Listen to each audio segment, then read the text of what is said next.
Okay, so move on. We are still in some of the technical details. No worries, we will talk about the procedures and webcam in more detail shortly. 等一下的话，当然就会有相关的讨论。那在此之前的话，我们当然也会再多讲一些细节，一些技术的部分。So something that we also use in the webcam here is the slanted edges. And we use them not that much for measurement, for resolution, but for measuring the undershoot and overshoot.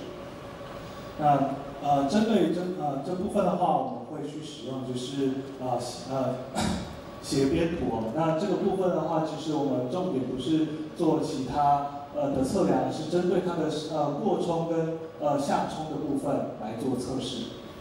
So you know these slanted edges, for example, EMA test, a company well known in image quality testing, they use a lot the slanted edges. The problem is slanted edges are very much influenced by sharpening, and that's what we want to know. 那这个斜边图的话，基本上你可能也都知道，就是说像 EMA test 的话，他们是常使用这样子的这个图卡，但是。 这个斜边的话，它其实问题就是它会因为锐化而受影响。So when measuring with a slanted edge, basically we get the edge spread function as the starting point, and that's what we use for the undershoot and overshoot measurement. 那透过这个斜边的话，我们就会先取得一个 edge spread function 这个函数。 So that means we do not we use the slanted edge not for the resolution measurement, but for this measurement here, which so these bumps here are typically that is what we consider as sharpening, and that is something that we see also in webcams a lot. The blurry image is compensated by applying sharpening. 那这部分的话，其实我们并不是去计算它的一个解析度，而是去看到说，它这个锐化的影响。也就是你可以看到，像这个凸出来的部分，这个区域是我们想要去了解的地方。那也可以看到，像是我们在 webcam 上面的话，其实一些模糊的地方的时候，也常常会透过锐化来进行处理。So now in phonecam, but the same in webcam. The idea is that from taking from the chart, we have different structures. We go down to calculate scores for a certain group. 那可以看到，我们基本上这个结构就是说，你透过这个图卡上面的话，有很多图表啊，针对这个部分进行测试之后，就会得到相关结果和分数。 So you see here as an example, we have our chart image, and then we capture the Siemens stars, the dead leaves, and slanted edges. And from all these structures, we measure different the functions. So the SFR or the ESF. 那在这上面你可以看到，就是说，当然先从我们这个图卡开始的影像，然后上面的话，通过不同的图表，可能是西门星，可能是工业或是斜边，然后针对它们来进行测试，然后得到不同的一些数据和结果，比如说是 SFR 或 ESF 等。So you see, when we get a score for resolution, for texture, and for sharpening, the input into that are the metrics from different pattern, and that can be multiple. So multiple metrics go into the metric to score and then into the group score.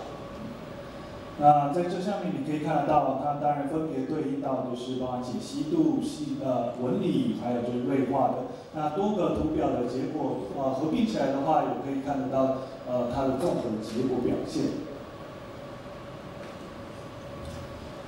So if we now want to get to a score, and I will for webcam I will go a little bit more into detail, but this is the way how we then calculate the VCX score for a mobile phone.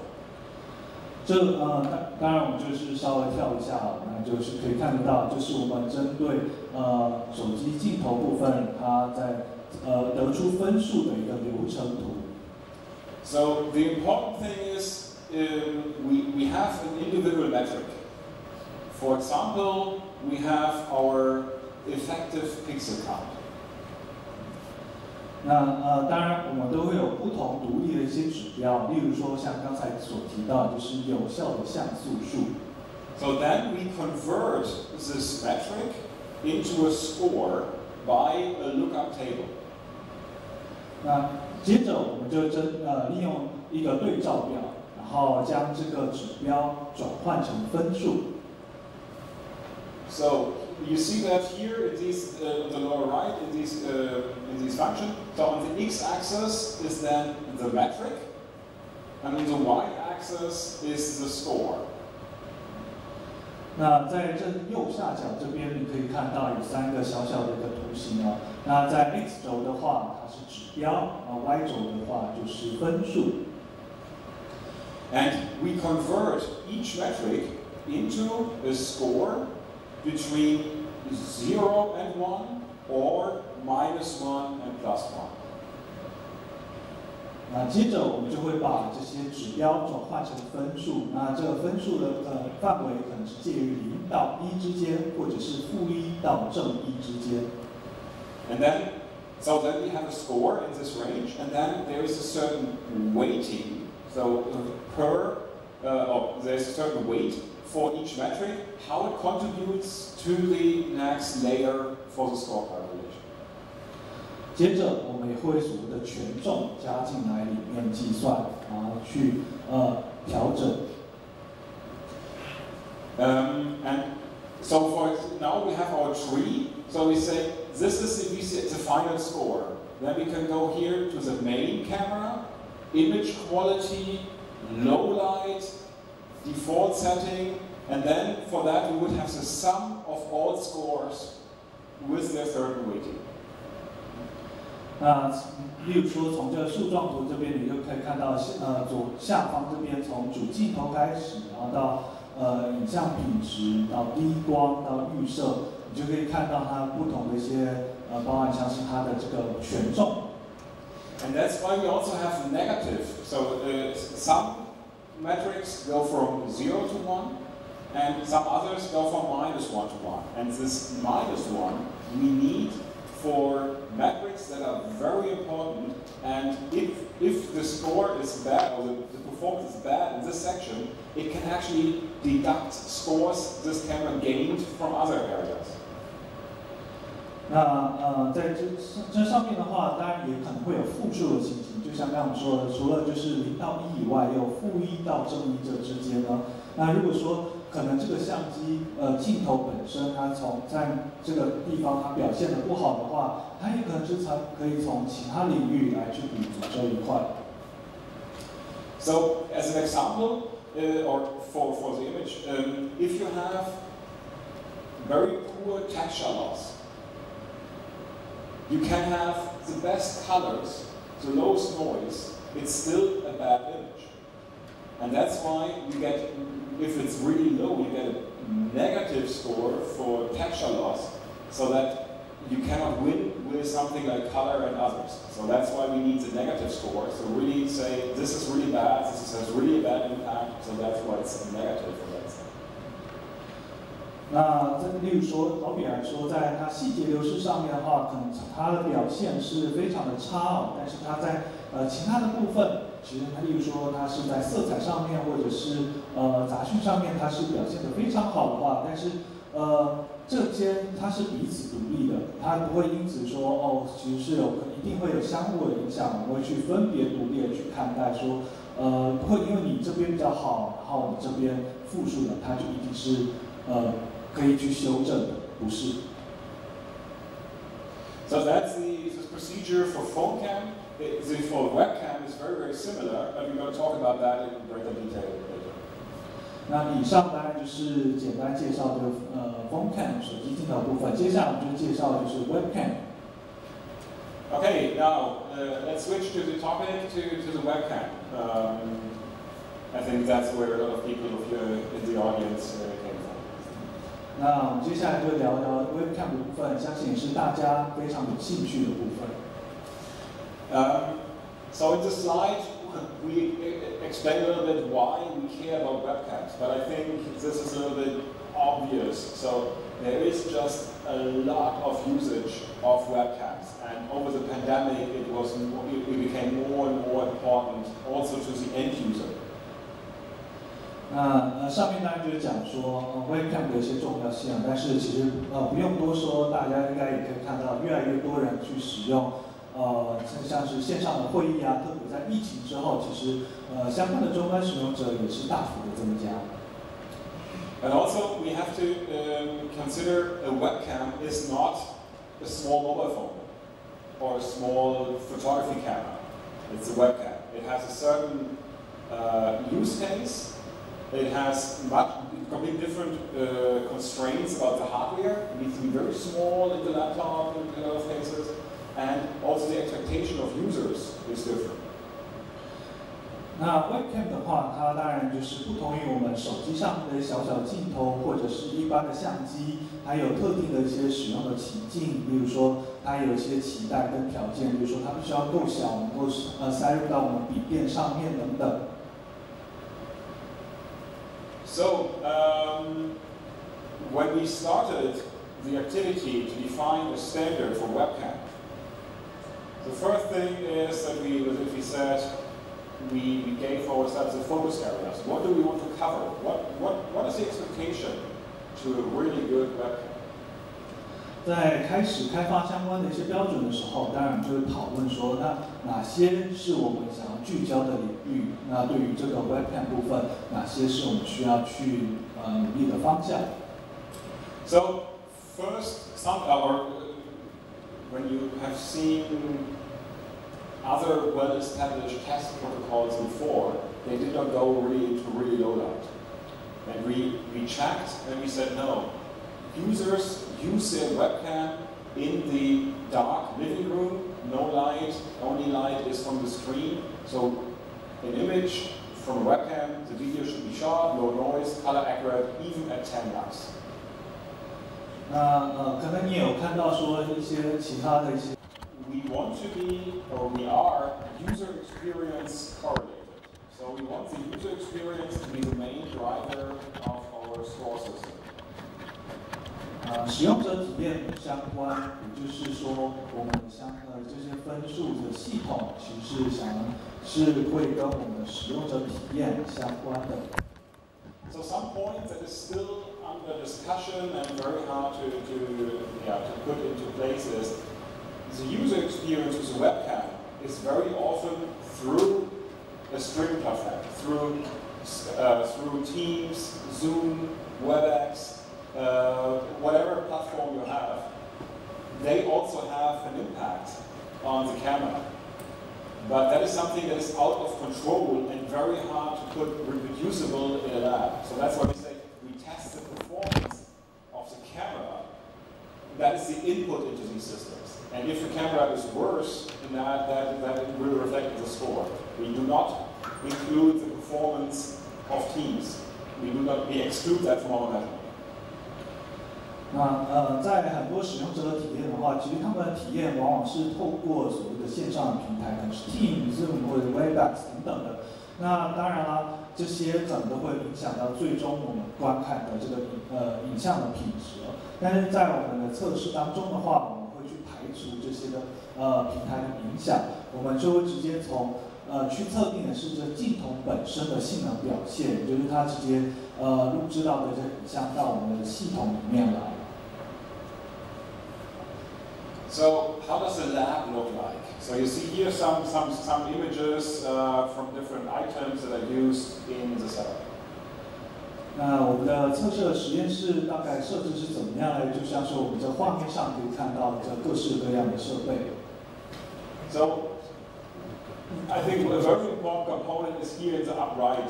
That is this test scene. So that is the head, including a test chart that is designed that contains the most important patterns that we want to use for that.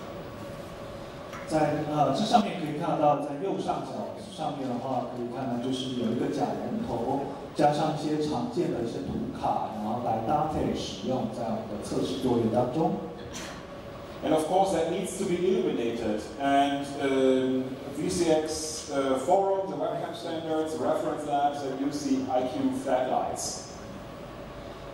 当然，我们就要做打光，那照明的光源，我们就可以用IQ flat light 部分。Of course, the standard itself describes just the spectrum. So it makes a recommendation for hardware, but it does not make it mandatory. That is, of course, the standard needs to be neutral. 那在我们的 VCX 上面的话，我们也不会去推荐特定的设备，那只是我们在这上面只有特定的频谱，然后只要能够去重现这样频谱的话就是可以的。那当然我们会去说这是我们标准会去建议的一个部分，但是我们要保持中立，不会去偏向任何的一个设备。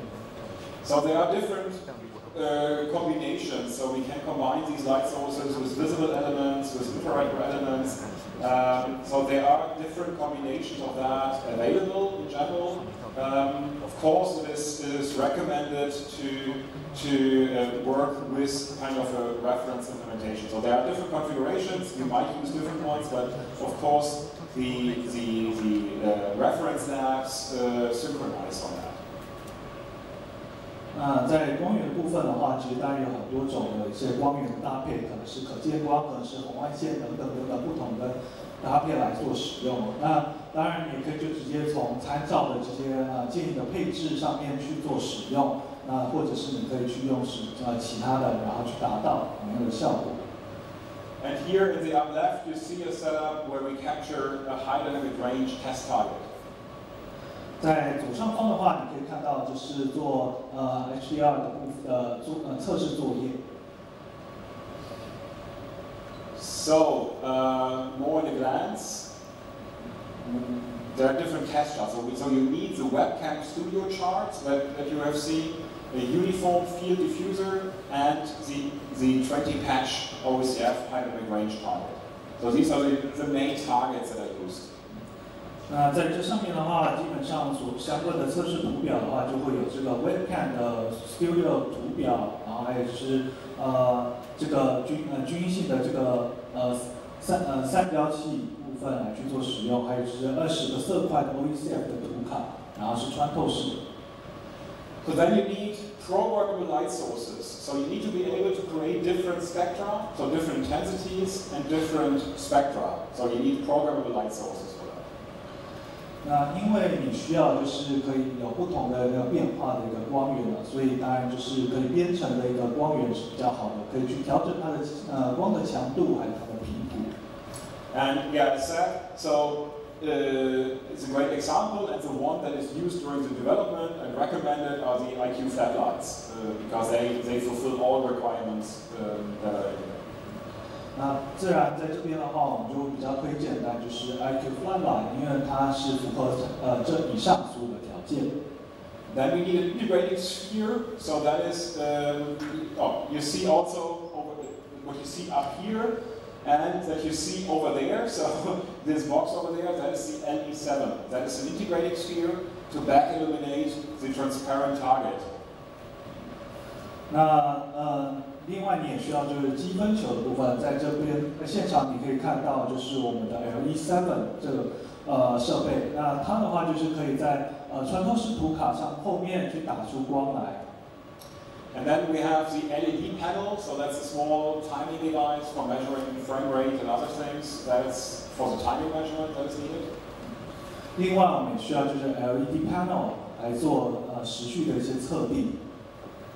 And then we have the head rotate. We have the Richard and Alexis Manuka hats. So Richard and Alexis. So Richard is the dark skin, Alexis is the white skin, blonde. So these are the Manuka hats. 另外就是我们需要2颗假人头，分别是 Richard 跟 Alexis。Richard 就是肤色黝黑的那一个，那 Alexis 的话就是金发肤色白皙的假人头。And then for one test item, you need to be able to rotate the head. So for that, you need a device that can rotate this head there is a instruction in the spec how to build it yourself, and there will also be a commercial available product from image engineering to do that. 在其中的话，你也需要就是能够转动头的这个装置，那你也可以依据相关的一个建议上面去去实现这个转动人头的设置，或者是可以去从我们的 I 这边来购得相关的装置。And then we have a TV set, so a large TV set that forms the background. In the spec, there is a specific Sony model, and I just learned that from the time the spec was written to currently, it's already outdated. So, but there are certain specs in the document that you need, and you need to fulfill these requirements. If it's exactly that model, maybe that will change over time. 另外，当然你也需要就是一个大荧幕的一个电视，在作为一个背景哦。那在规格文件上面的话，我前阵子也才发现说这个型号看来是过时哦，所以其实你如果是使用完全一样的型号的话，要小心这个时间的问题。And you need an analysis software. So at the moment that's the IQ analyzer. Software, that is the one that everyone for the VCX is working with. So that's an image engineering product, image engineering software. 当然我们也会需要就是相关的软体来进行作业，包含像是VCX这边的话，我们会使用就是 IQ analyzer， 就是我们 IE 的产品之一。So that's how the lab in the smallest configuration looks like. 以上就是我们的最小的一个实验室设置的规格说明。So you see, you have your TV set. This is the mannequin head, and this here in the center, that's where the camera is. 可以看到就是在左边图片这边啊，下方就是我们的荧幕。然后还有我们的人头，然后它的前方则是有我们的镜头来进行作业。And then left and right, these are the floodlights, so the light source for that illuminates the scene. 在这上面的话，你可以看到左右两边则是有我们的 floodlight 来进行照明。In this example, we put the A7 here on the back, but that can be set up in a different way. I think the most important thing is that you have this area here, have the mannequins, the chart with the background and the floodlights. That is one scene. The 87, if it's here or if it's in a separate setup, that's not that important. 在这上面你可以看到最上面的话，它是使用 L17 的这个装置哦，但是呢，实际上的设置的话，还是看你测试的一个目的为何可以去做调整。但基本上不外乎就是有照明的光源，然后这个测试的图卡跟那个人头，还有我们的相机跟荧幕。In the spec, I mean, you can download that from the website. I assume most of you have done that. There is a detailed description about the setup. So this is from the reference lab at Intel in the USA. This is exactly measured distances and setup. So you can use that as a guideline, as a good guideline how to set it up. 在文件上面的话，你可以看到更详细的相关的说明哦，包含像你可以这边看得到，就是其实这是参照于我们Intel 在美国的实验室的设置哦，它包含相关的距离也都有清楚的说明，这部分你们也可以来参考使用。And at the moment, in the current spec, we're working with a fixed distance, so you can just use a tripod. We have in plans in a future version to have also dynamic scenes, so when the camera moves closer to the head and moves further away. So if you design a lab right now, it is advised that you keep that in mind, that in a future version you might need to be able to move the camera. You don't need right now, but you should consider that for the future. 那目前来讲，对于就是固定的一个标的的话，其实我们就是只要用个脚架就可以来做处理了。但是大家可以先记一下，就是说在未来我们也可以针对就是比较动态移动，就是这镜头可能会前后移动，可能是近一点或远一点这样子动态的那个移动的时候，你可能就需要去应对这样子的设置情况。So when you, or in the document, you will find a lot of different illuminants that you need. So they are defined there in written. There's also showing the spectrum how it should be. And if you are a VCX member, you can actually download the required files for setting it up in your flat lights from VCX data exchange. 在文件上面的话，你可以看到相关的规格，就是有不同的一些发光体，然后来应用在这个情境上面。那当然也可以使用我们的这个floodlight 去做直接去重现相关的一个照明的条件。那相关的一些设置的话，其实也可以下载之后直接应用到我们的 floodlight。Something worth mentioning. When you see data here, or when you see also something in the specification, there are slight differences in the test targets that you see. 稍微提醒就是说，在这边有些规格上面的话，可能会是有不一样的情形。So the reason for that is when we started the activity of developing the test protocol, we started with the chart that you see here on the left, that is called the TE284 version 2. That was the starting point in the development phase. 那原因是因为就是我们在开发初期的时候使用跟现在的一个的差异，就是像你可以看到在右边的这个图表 T12284这边的话，这是我们当初开发一开始使用的。The problem is with these version 2 and so on, and there were some technical reasons why you wanted to change that, and then we decided also to switch the number. So now in the document, in the spec, you find the TE295, and that's how it looks like, and is the requirement from the spec that you see here on the left.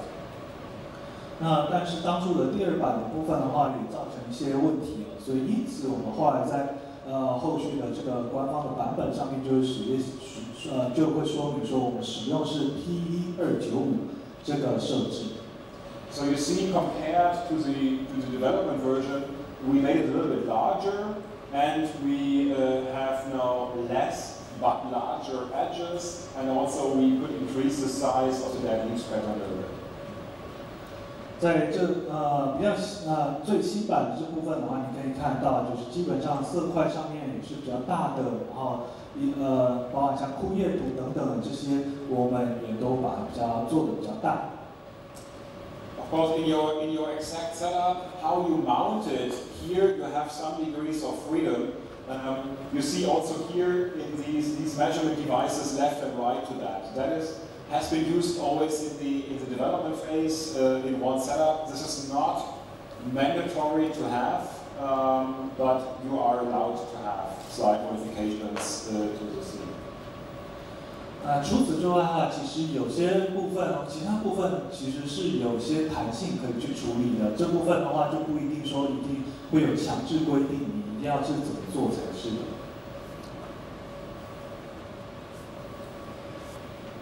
So a little bit about the process. How do you get to the final score? Because that was a question I got very often in the last weeks. How do I get there? And it was a problem for people to start or to know how to start. 那在过去这1个礼拜以来，我也常常碰到很多人在问说，到底怎么样去产生这个最后的分数？那这个东西到底要怎么样去产生的呢？ So all information that is needed is basically in the spec. The problem is that it might be still a bit rough, and there might be little details that need to be clarified. And the work group will work on that, and definitely needs the feedback from all members or from everyone to know, okay, what needs to be better specified, where do we need more guideline. But in principle, all information that you need is in the spec. 实际的一些细节的话，目前的话还是有些就是粗略的一个雏形呢。那工作的小组的话，也正在努力在让这个整个流程变得更顺畅、更好的。那也需要说大家一起来努力。但基本上来说，就是我们需要把我们的实验室先设置好。So there's maybe 3 main steps. So first is the capture phase. So you capture different images and videos of the different scenes as described in the spec. 那总共有3个步骤，大概可以就是3大步骤来说明。第一个就是捕捉影像或是影片，然后就是依据我们的规格来去捕捉相关影像跟影片。So to know what to do, I mean, there is of course, first of all, you should read the spec very carefully. And then, additionally, there is the job aid. So that is a document that was shared with the spec that helps you to check and to know, okay, what images do I actually need? 在这其中的话，第一个当然就是要仔细阅读我们的规格，当然不用多说。其次就是去使用和建立一个这个工作辅助的工具清单，来确保说你没有漏掉任何的步骤。And then you analyze your videos or the images using the IQ Analyzer software that will give you output files, either TXT or XML.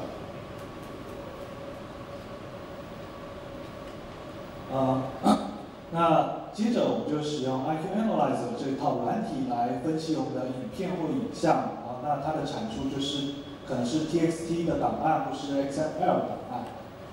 There are still some videos that need analysis from VCX internal tools, so they are available to the members that are like MATLAB scripts. For example, the convergence that needs some other tools, but they are available to the members, and if you can download them or get them in the workbook. 当然，除了这几个以外，我们还是有一些 VCX 会员，他可以去取得相关的一些工具，可能像是 MATLAB 相关的一些工具。它如果你是会员的话，其实就可以去下载来使用。And like at the end of this process, you have a lot of metrics. You have a lot of numbers that you generated, either as files or in a list, and then all these needs to be put into the currently internal spreadsheet to calculate the score. 在计算过后，你就当然就会得到很多的指标，可能是数据或者清单等等。那将这些资料把它放进到我们目前还是我们内部来使用的一个资料表之后，就可以去计算它的分数。It also means to get to the latest step, you need access to the spreadsheet. So for that, you need to be a VCX member. So you can capture everything, you can and so on without being a member. You can analyze them, but to calculate the final score, for that you need to be a member because you need access to the tool and to the exact weighting system. 在计算的部分的话，也因此来说，就是你必须要是 VCX 的会员，你才能够得到这个内部的这个资料表来做表单来做计算啊。那换句话说，也就是说，你不是会员的话，当然你可以自己来按照我们相关的步骤来去捕捉像影像跟影片，然后去做相关的分析。但只有我们 VCX 的会员才能够得到相关的工具来计算最终的分数和得知相关的权重。So this is the job aid. So that's a document that is also shared with the spec. And the idea is that you can tick checkboxes so that you can check what images, what videos do I actually need. 在这上面你可以看到，就是我们这个算工作辅助的一个工具哦。那这是我们相关的文件上面可以找得到。那再透过这个，你就可以看到说，我们还需要是什么样的规格，什么地方我们要注意的部分。So that means you can, because you will have to keep track. There's a lot of different images that you need to capture. So typically you have one scene. For example, here you have the scene of Richard. Richard is the dark-skinned person. 例如说在上面的话，你可能就是有特定的情境，在这个情境里面的话，你要使用的是 Richard 这个人头。So then you will capture this with different illuminance. Different illuminance and also in different settings of the device. So 480p, 720p, 1080p, so different resolution or different settings to the device. So you will capture that in different configurations. 那在这上面你可以看到，比如说它的照明条件是什么，然后它的解析度是什么，然后一一的去对照，然后来看看说你的规格它标准应该怎么做。 So that's why. So it's a good habit, and so this document is shared, but of course it also needs to develop, and you might adopt it for yourself. But that you can keep track about all the images that have to be captured and all the videos that have to be captured. 那这部分的话，当然这个工具还在开发当中，那你自己也可以去做开发出自己的使用的工具，也可以去直接使用本身类似的工作。I said earlier you can only calculate the final score if you have access to the tool, so if you are a VCX member. But if you just want to check where am I, do I have items where my device has critical issues, please check the Appendix A to the spec. 那如果说你是像刚才所说的，你如果是 VCX 的成员的话，当然你就可以直接去做相关的分数的计算。但如果你不想要的话，你只是想知道说我自己的这个装置的表现是如何的话，其实可以去参考我们的附录 A 里面去做对照。So that is an overview about the category and the KPI.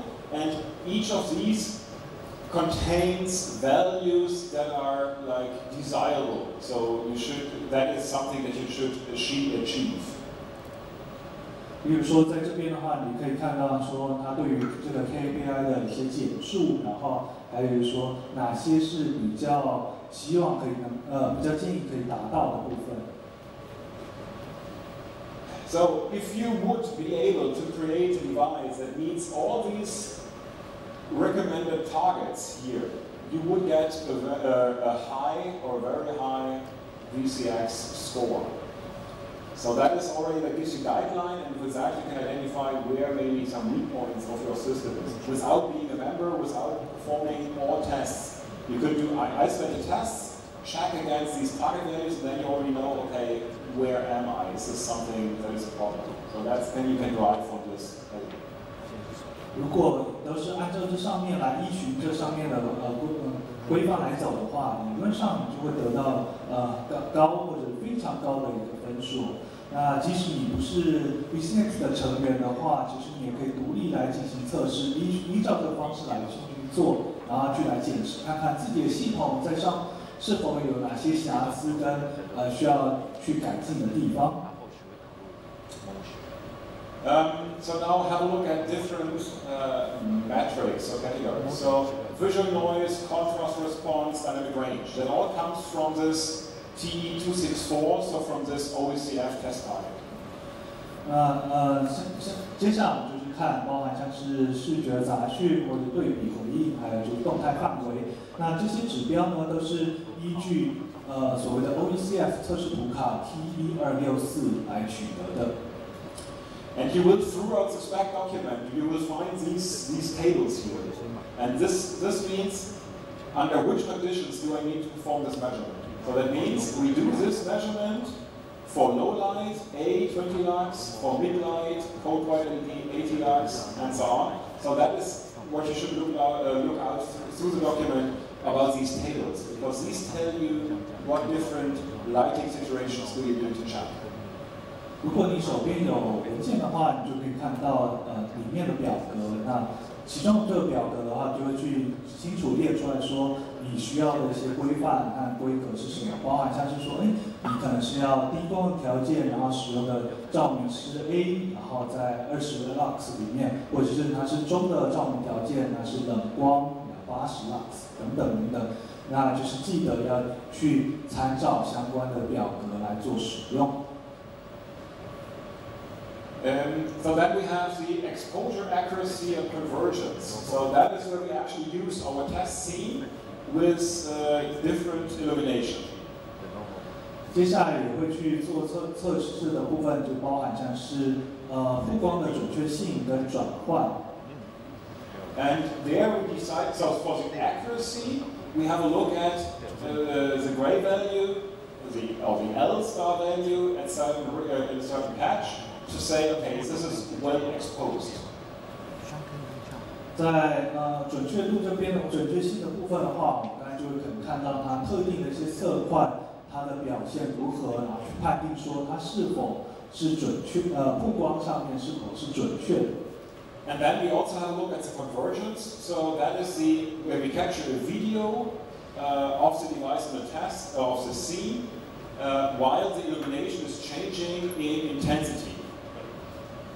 在转换的部分的话，我们就会看到说，在测试的装置上面，它在录制影片的时候，在光的强度变换的时候，它的表现是如何的。And you can see that in this video.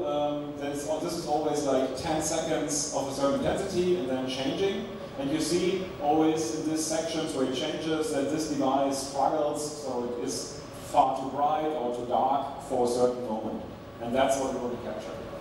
那在上面的话，可以看到它大概就是10秒的一个变换的一个影片，可以看到它随着它的强度而变化的时候，它可能是会有过亮情形，或者是有其他情形，你都可以在这上面去慢慢一一的检视。So also it's in the document the different scenarios or the different captures that you would like to do for these tests. 在文件上你可以看到，像这样子的一个曝光测试条件的表格，你可以去做对照。So that is a list for different fixed lighting situations, for an HDR scene, so where the TV set is used in the background, and for a sequence, so where it's changing in a defined time cycle. 在上面呢，你可以看到，就比如说像是高动态范围的话，它的这个固定光源，然后它的相关的照明的条件是什么？当然也会有是 A sequence 这种情况的时候，那它的后面的光源它可能是要冷光等等。So all these different captures are done for the different mannequins and without. So all what is in the table you do for Alexis, for Richard, and for no face, so where the face is gone. 针对这几个测试的情境的话，你就可以捕捉不同的画面，包含像是有2个面孔的，像 Alexis 跟 Richard 的，还有第3个就是没有脸孔的一个情境，这几个画面。And for the intensity, that's the video that you have seen. So then we have like a procedure to set up. You start with like 500 lux, then go to 10 to 80, and so you're changing the intensities. And you see if you have a huge step for going 500 lux to dark to 10 lux, like the camera we have seen before struggles to adjust in time. So for a moment it's just dark, or it's too dark. 在光的强度变化的部分，在这上面可以看得到，就是它会从，比如说每10秒做一个变化，它可能是从500 lux， 然后突然跳到10 lux， 然后再到80 lux。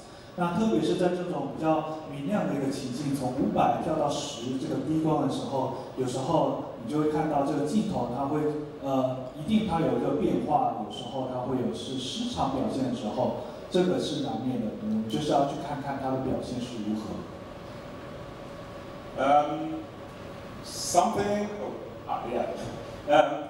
We want to check also how does the camera behave if suddenly the face is gone. So that's why we also have a test where we need the head rotation. The rotation is not about testing how it's the motion, it's more about making sure that the face is suddenly not available. 那在这上面的话，有时候我们会测试就没有脸孔情形的部分，因此我们去让这个头做转动。那这个不是说我们就是刻意让它去转动，而是我们要去让它有脸孔跟没有脸孔之间的一个差异。So the idea is, if I'm in front of my laptop, I'm in a conference, everything is well lit. I turn away, I talk to a colleague or something, and then I turn back, and I don't want that, due to this movement, the complete exposure, everything is gone. At least I want to quickly go back into the right exposure, and that's what we check here. 在这个情境下的话，模拟可能就是像我一般在开会的时候，我可能讲，然后突然就是转个头跟我的同事说个话。那我不希望说他在我们这个充足照明之下的时候，我因为转头，然后我整个的曝光完全跑掉，或者是我回来的时候可以能够快速的把曝光表现回到我应有的样子。Then we check for color accuracy. So basically the question, how well does the device reproduce the color checker under different illuminance? 我们也会去检视说这个色彩准确度，基本上就是去了解说这个装置它如何重现我们这个色块上面的表现。So there's a long table in the document about different illuminants that we use for different kind of spectra. 在文件上面可以看到有不同的一些表格，有一个很长的一个表格里面去描述说在不同的光源下的表现跟参照。And this is an area where we have to, where it's very hard to make an objective measurement.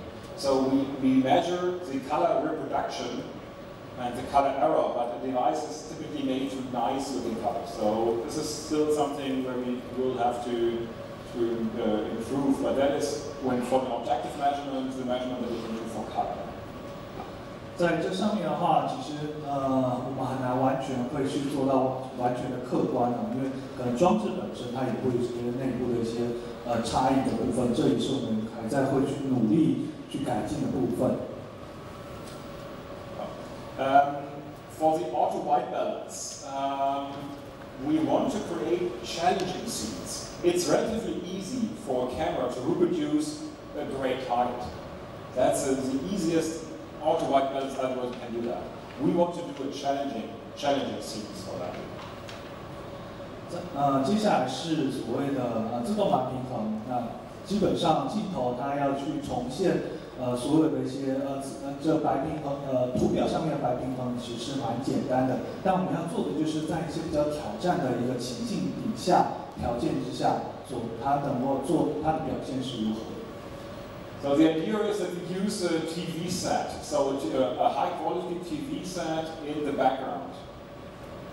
我们使用这就是在背景后面的一个高品质的电视荧幕。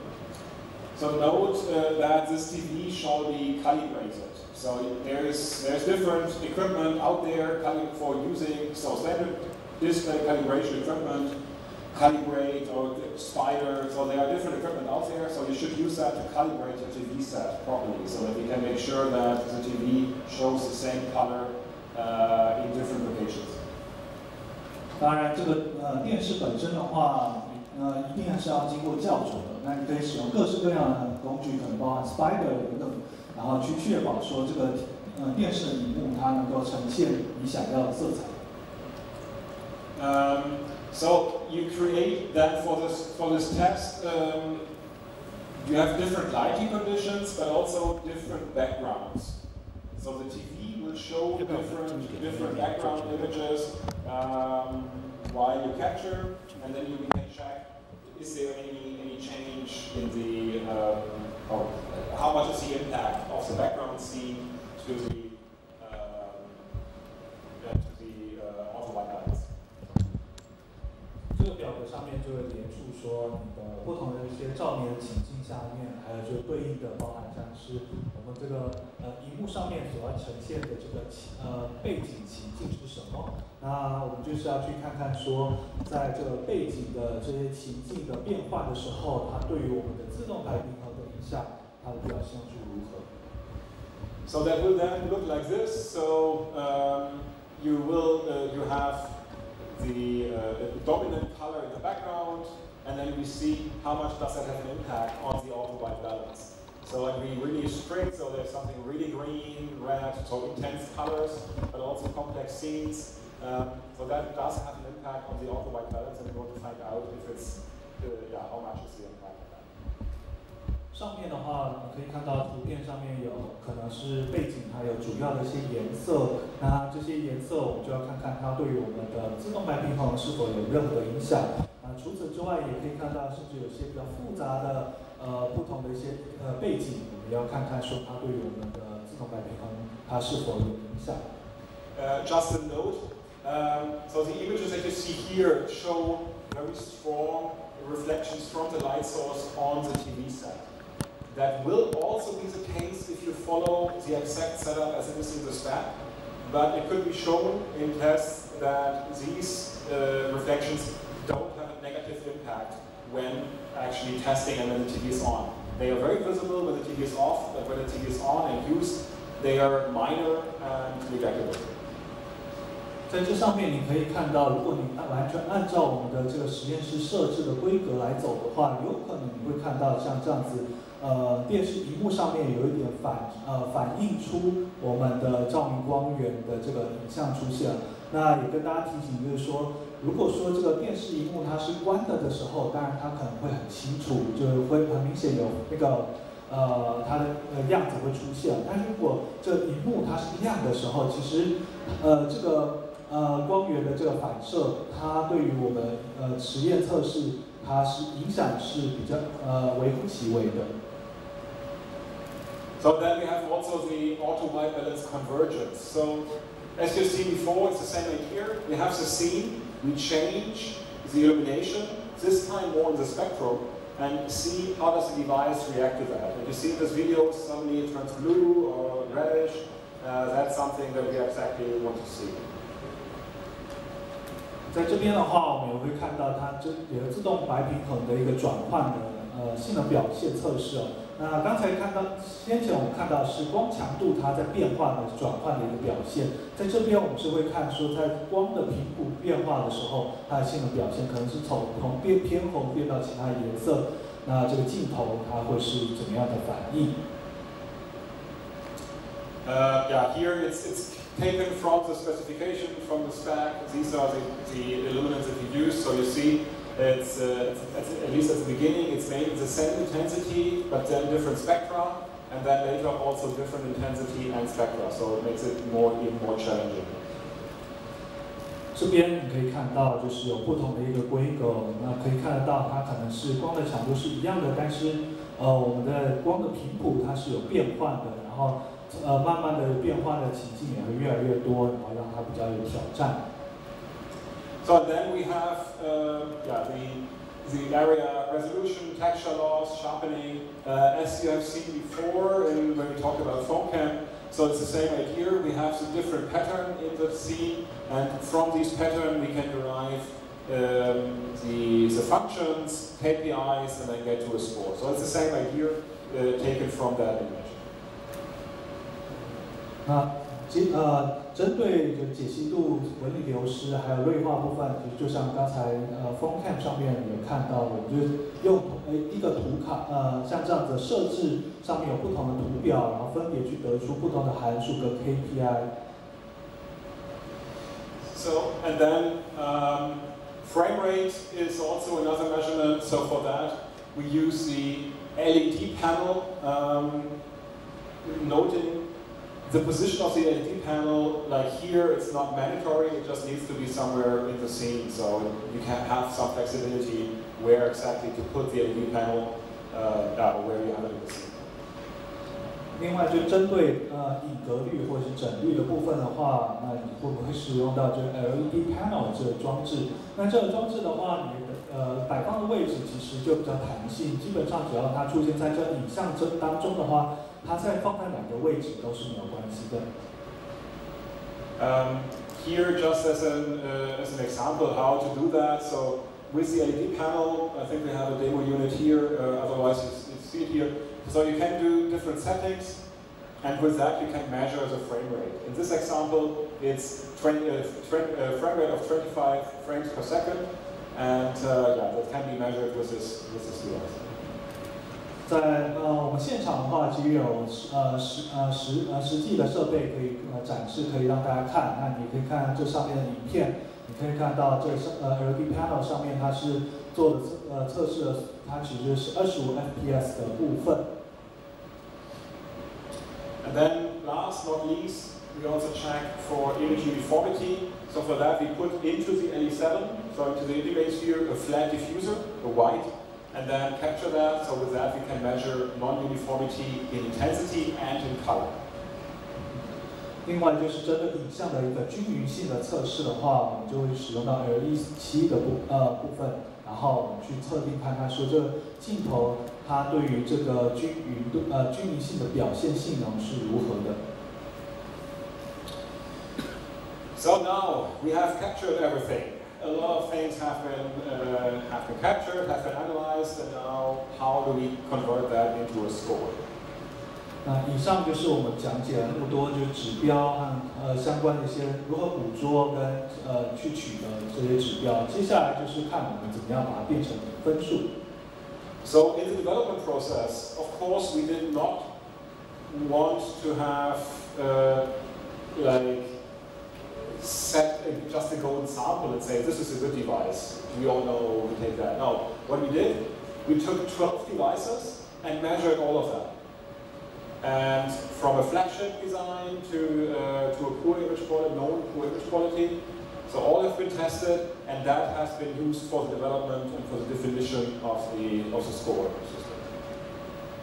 在开发的时候，基本上我们就是我不会直接指定说有一个装置它就是一个标准的这个黄金的规准这样子，而是我们就去选择说总共有12个装置，那它可能是从非常非常精品的到非常影像品质有点不良的部分，然后针对这12个进行测试，然后去得出我们相关的分数。So this data was so internally when we developed, it was always called device A, device B, device C. So we did not know exactly what it is, so that people do not have a bias and say, hey, that's my camera, I want to have a little bit higher. So that's why it was always just called device A, B, C, not the brand or the version. 在我们内部的时候，里面来浏览的时候，其实你大部分都会看到它只会说是装置 A、装置 B、装置 C 之类的，而不会去看到说它是某个品牌、什么型号等等的。我们不想是因此会有什么任何的偏见或者是影响到你的判断，所以我们都是以这样的方式来称呼。So now, how do we?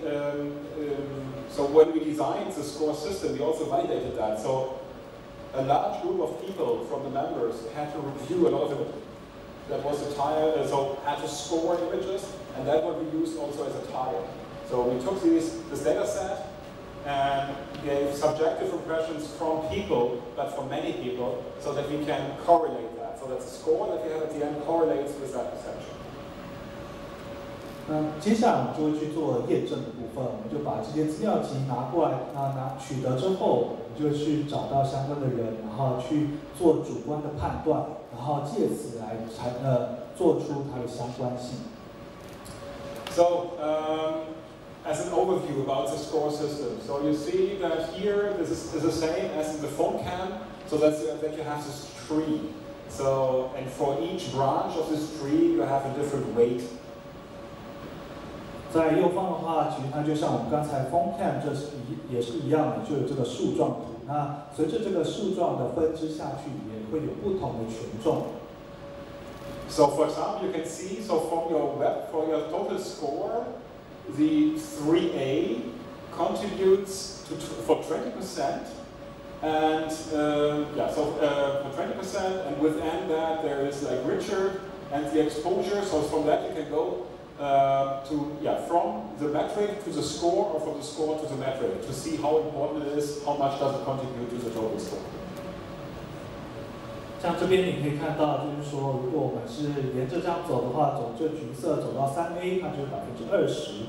然后我们再下去，你看它 Richard， 然后还是自动曝光，它各自的一个权重，所以你可以这样去对照它的不同的 KPI 跟它对照，跟它指标。And it's the same as we have seen in PhoneCam. So we take the metric and then we have a lookup table and can convert that into the score. And that can go positive and negative. So that we can reflect if there is something that's really critical for image quality, that we can also give it negative. 接着我们也会有一个对照表，那你就可以根据对照表去取得相关的分数。那这部分的话，可能是正值，可能是负值，然后如果它影响很重大的话，它也有可能会变到负的部分。Also for the scaling, so the maximum that you can achieve is a VCX score of 100, and that would mean in each and every metric you meet the requirement for best possible performance, which is technically impossible. But that's the score of 100. That's the top. 在我们 VCX 分数系统里面的话，最高的分数就是100分哦。那换言之，就是说，如果理论上你的在每一个领域里面都表现到是满分的状况，才有可能达成的。那这基本上是不可能的。但是满分我们就设置在就是最高你是到100。So here I have some examples. We are a little short. We can have a look later to that. But just as an example, quickly, we have. So for example, this is a device with a relatively poor score of 38.4. You see various issues. I mean, you're all experts. You see various issues in this image, so that gets a score of 38. 在这边，因为时间关系，我们就直接看一下这个范例上面，你可以看到它分数其实很低了，就38.4而已。那你们都是专家，其实也可以看出来，光这个影像上面就有各种不同的问题出现。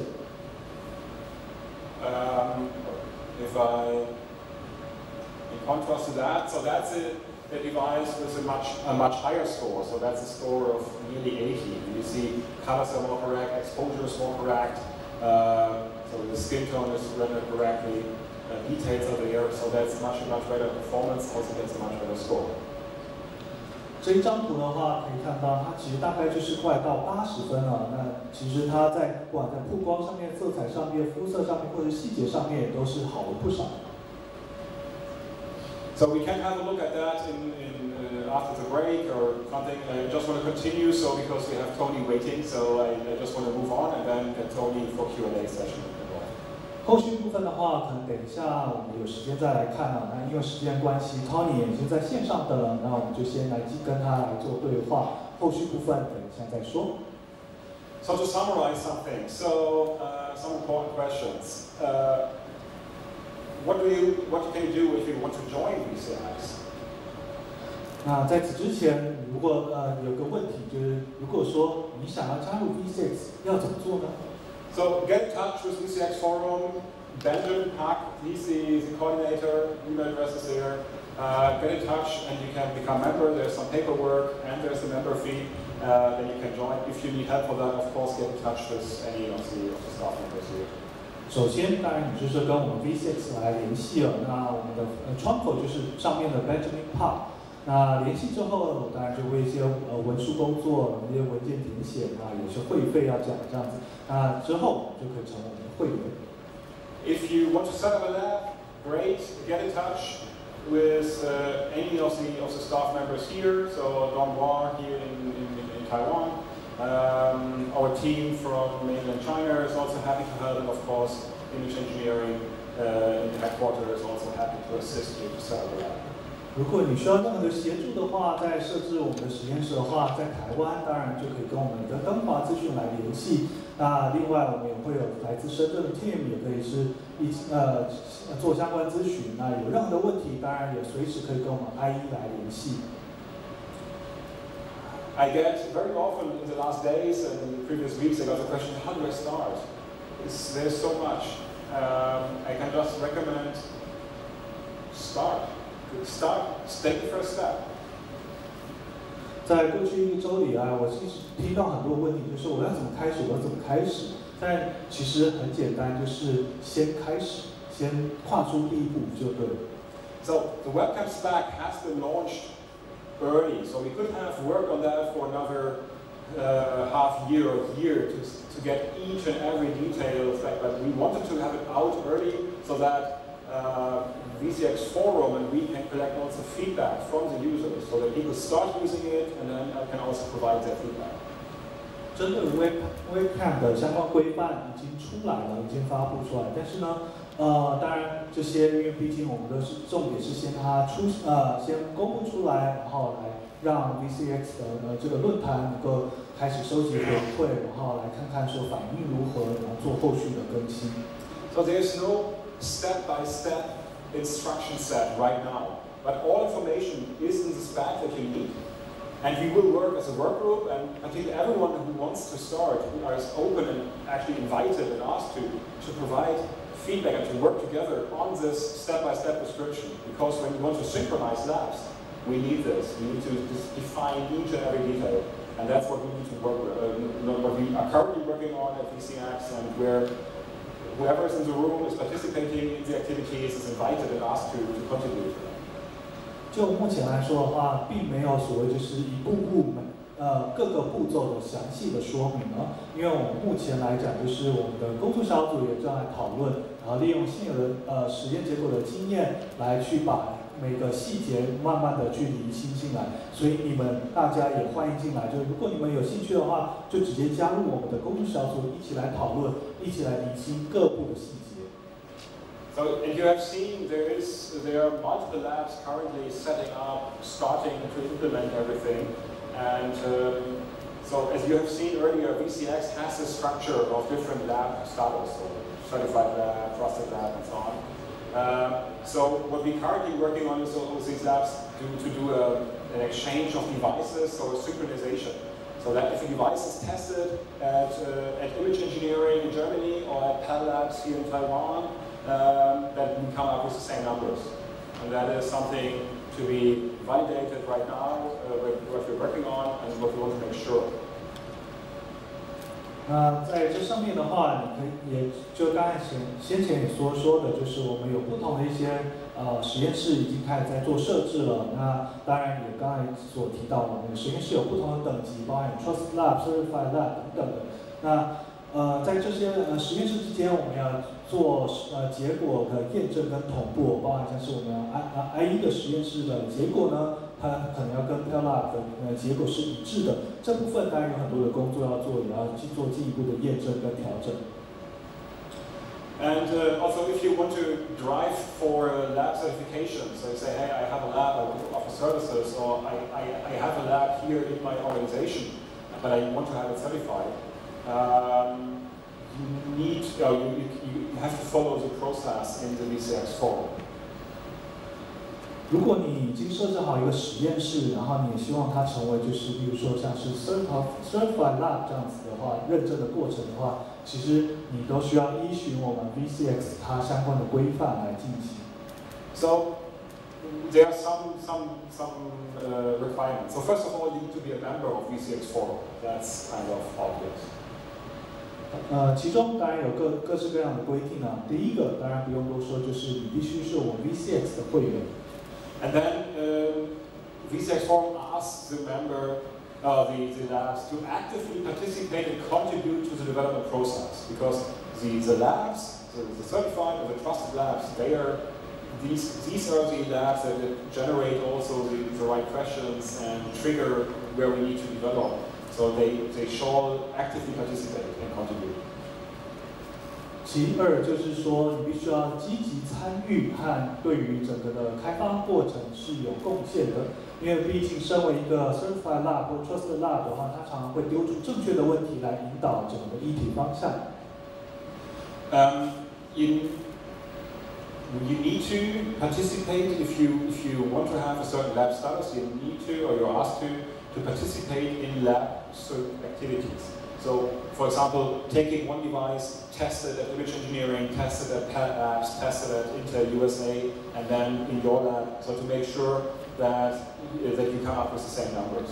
And that's a requirement that you participate in this process. 再来就是必须要参与我们的实验室同步的活动，可能是同一个装置，它可能在我们自己的我们这边的实验室来进行，也在 Parallel 这边来进行测试，或是美国的 Intel 或是你那边的实验室来进行测试。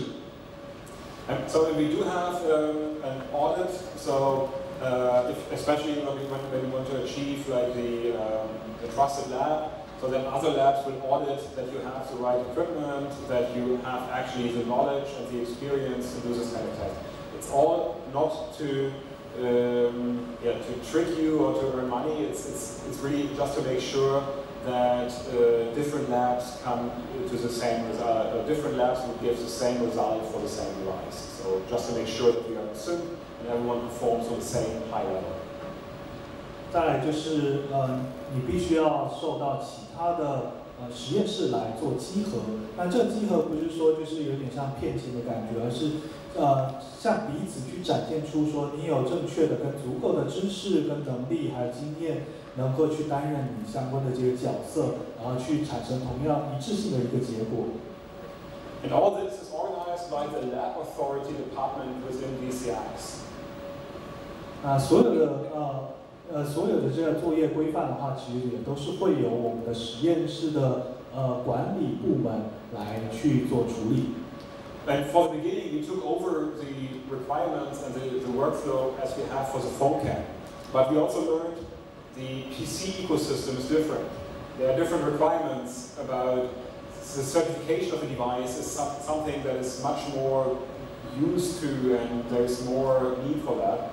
So that's why this is still under discussion. Things might change. I can just recommend, if you are interested in, if you are a VCX member, or in general, if you're interested in becoming a certified or trusted lab, indicate that to VCX, so you see the contact details. So then we will include you into the discussion so that we can come up to a workflow that works for everyone, keeps the requirements from VCX, but also gives you the chance to actually implement the lab. 相关一些规范跟标准的话，其实当然就是我们之前那些一路上演进过来的。当然，我们也知道说，在电脑的一些生态系上里面的话，其实可能有些既有的一些习惯，或是我们相应的一些需求是不同于我们当前在另外一个领域所使用的。所以，如果你有任何有兴趣的话，就像你刚才看到的，有我们的联络的方式。 只要通过我们的窗口，然后表示说你有兴趣来贡献，然后我们一起来合作，然后建立一个工作流程，然后让我们整个的一个规范跟流程会更加的顺畅跟适合。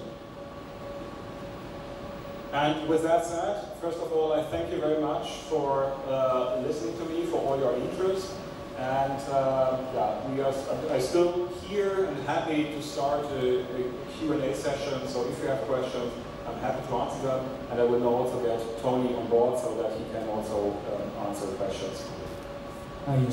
以上分享先到这边了。那等一下的话，就是 Tony 会去做问答的部分。那其实在这问答之后，我们依然在这边，所以欢迎有任何的问题都可以过来跟我互动。谢谢。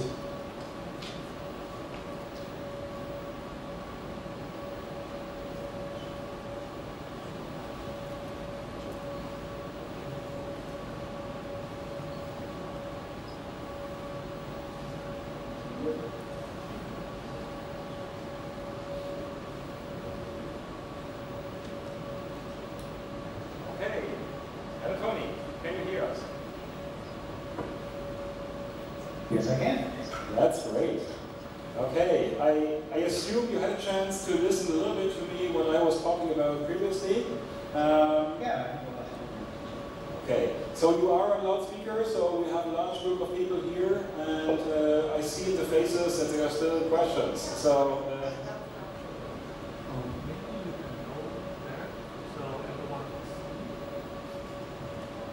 Yeah, so Tony, we have you now on the large screen, and let me.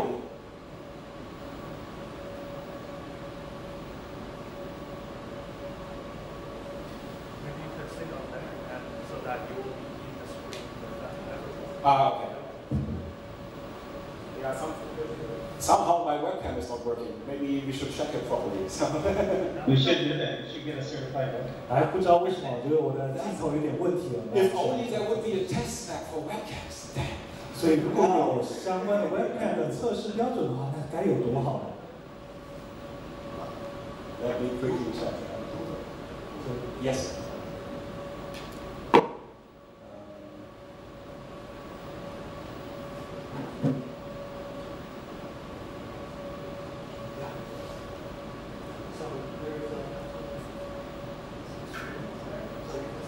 Sit right there and join the group in the conference. Yeah, so I think now we have multiple cameras. Yeah, that should work. Okay, so who wants to be the first? Who is the question? 好，那有没有任何的问题想要先第一个来发问的呢？大家不要客气，没有问题吗？还是不好意思问？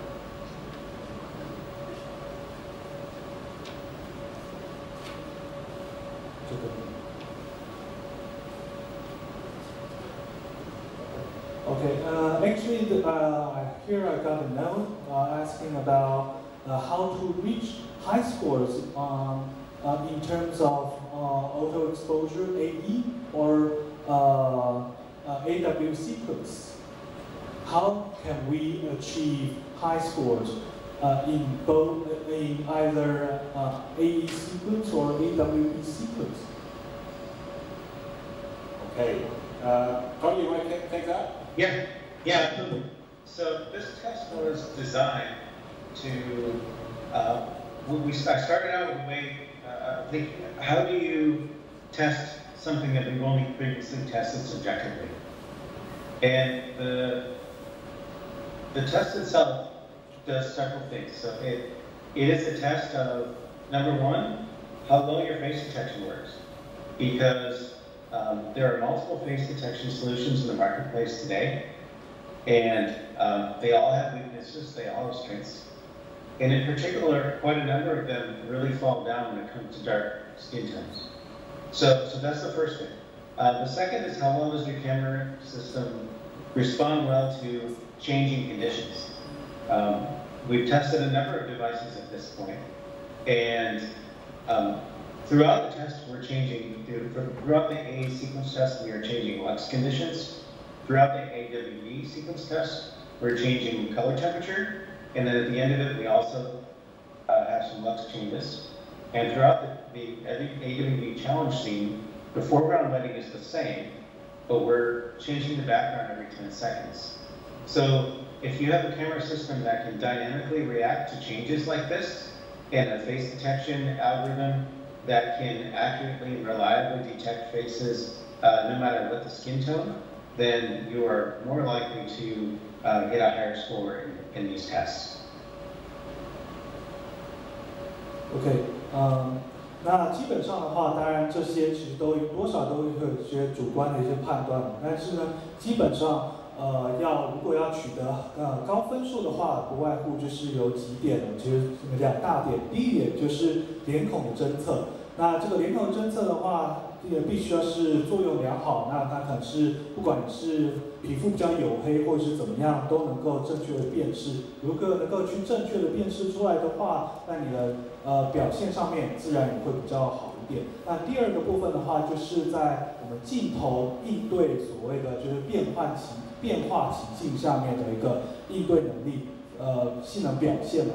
那可能这是在光强度的一些变换上面，或者是色温的变化上面，我们的自动白平衡它能够去针对这个变化的情境，能够快速的去反映它。就像刚才所提到，就是其实我们每10秒钟会有做不同的一些情境变化，可能是可能是光的强度，也可能它的频谱的部分。那在这个变化上面，如果它能够去镜头能够动态的去应对不同的情境去做相应的变化的话，那而且是不论肤色如何都能够做正确的应对，那它的演算法等等的处理的好的话，应该它就能够取得比较高的分数。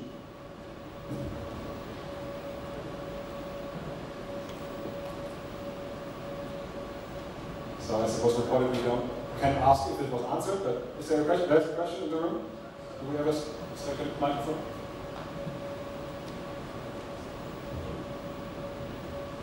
Okay, this is Kevin from ASUS. I have one question about if there has true testing, such like DxO and your VCX, and is it possible to get different results?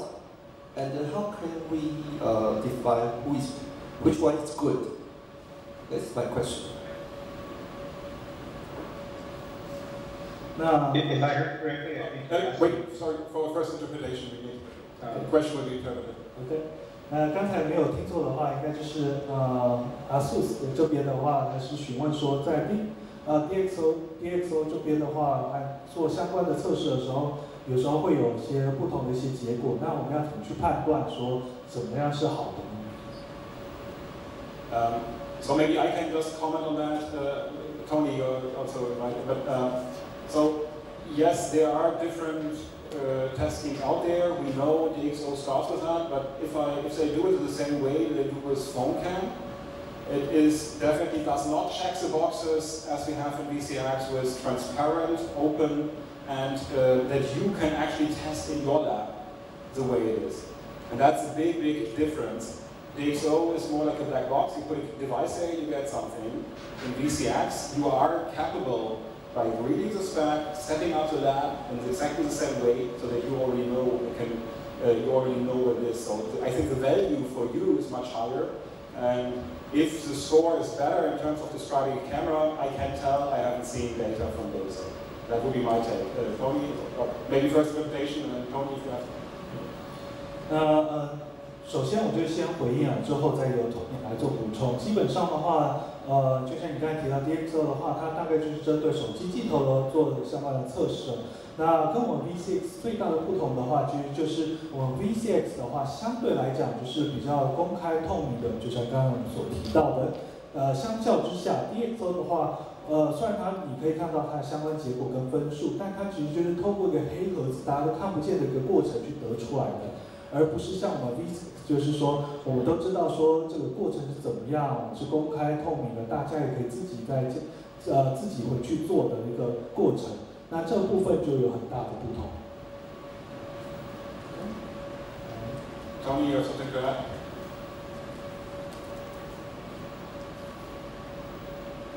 So Tony, any response to the question? Yes. I get this question a lot.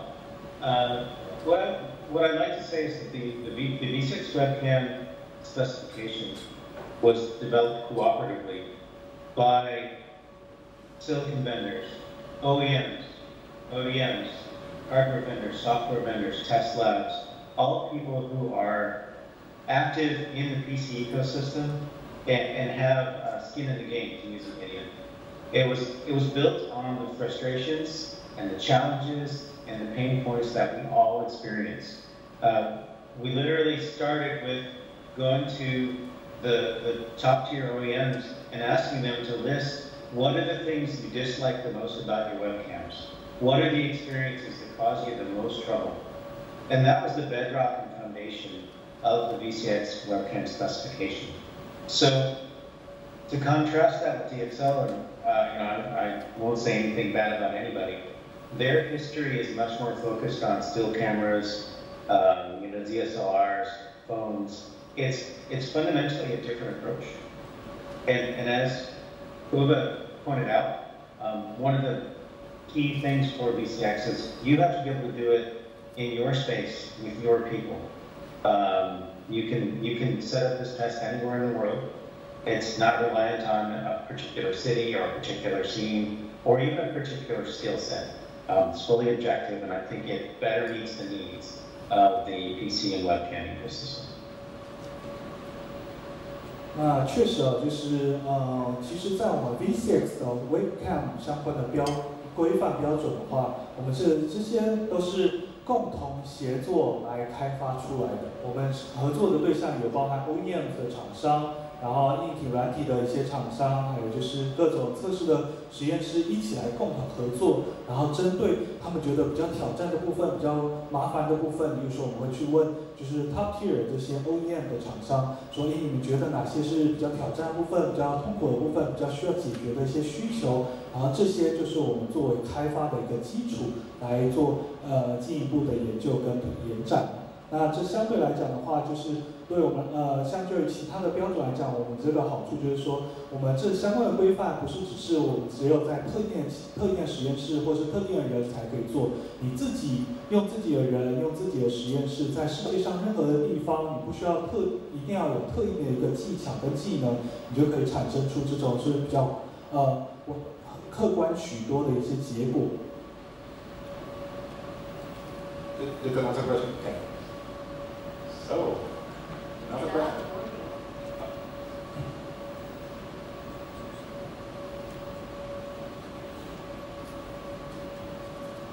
Sorry, I speak Chinese. 因为我们现在，等一下，我先插一下。等一下我们的提问，大家可以都用中文，因为翻译会帮你们在。因为我们现在PC 的 WebCam 已经有一些规范，像是 RDC 或者是 Chrome。那会不会有一种状况是，VCS 的一些分数，它可能会跟我们目前的这些规范有一些抵触？例如说，我为了得到比较高的 VCX 分数，然后可能导致说我的 RDC 或者 Chrome 它的一些规范没办法 pass 的。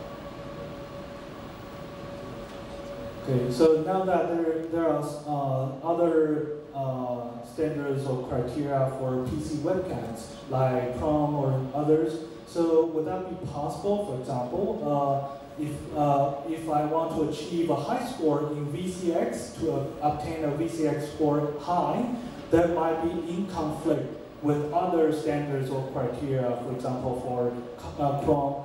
That, for example, if I achieve high in VCX score but I fail in other standards, would that be possible? Tony, you want to go first?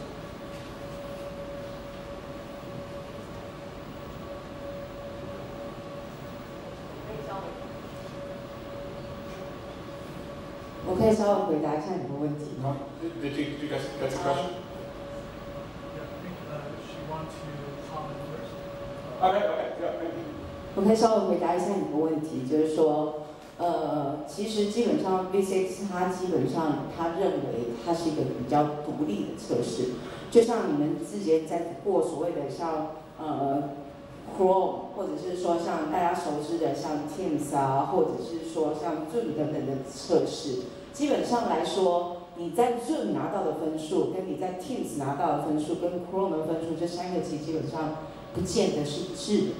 但是某种程度来讲，就是说你现在提到的这个状况，就是说，假设说，我为了在 VCX 的部分他拿到高分，那是不是相对于可以等于，就是说我在 Zoom 或者说在 Teams， 甚至在 Chrome 其他的一些测试标准上面，会不会拿到高分？老实讲，他们并不保证这件事情。不是说他不保证这件事情，而是他根本就是，他们都是独立的。他们的彼此之间，他们在做这些所谓的 VCS 的 spec 这些东西的时候，他并没有特别的，就是去针对，就是说 ，OK， 现行的那些规范，他没有去想要迎合谁，因为其实，在刚刚上节那些就是讲的这些议程当中，我们有特别提到一点，就是说，因为 VCX 的部分其实大家都可以加入的，你们可以先去enjoy，就你们其实。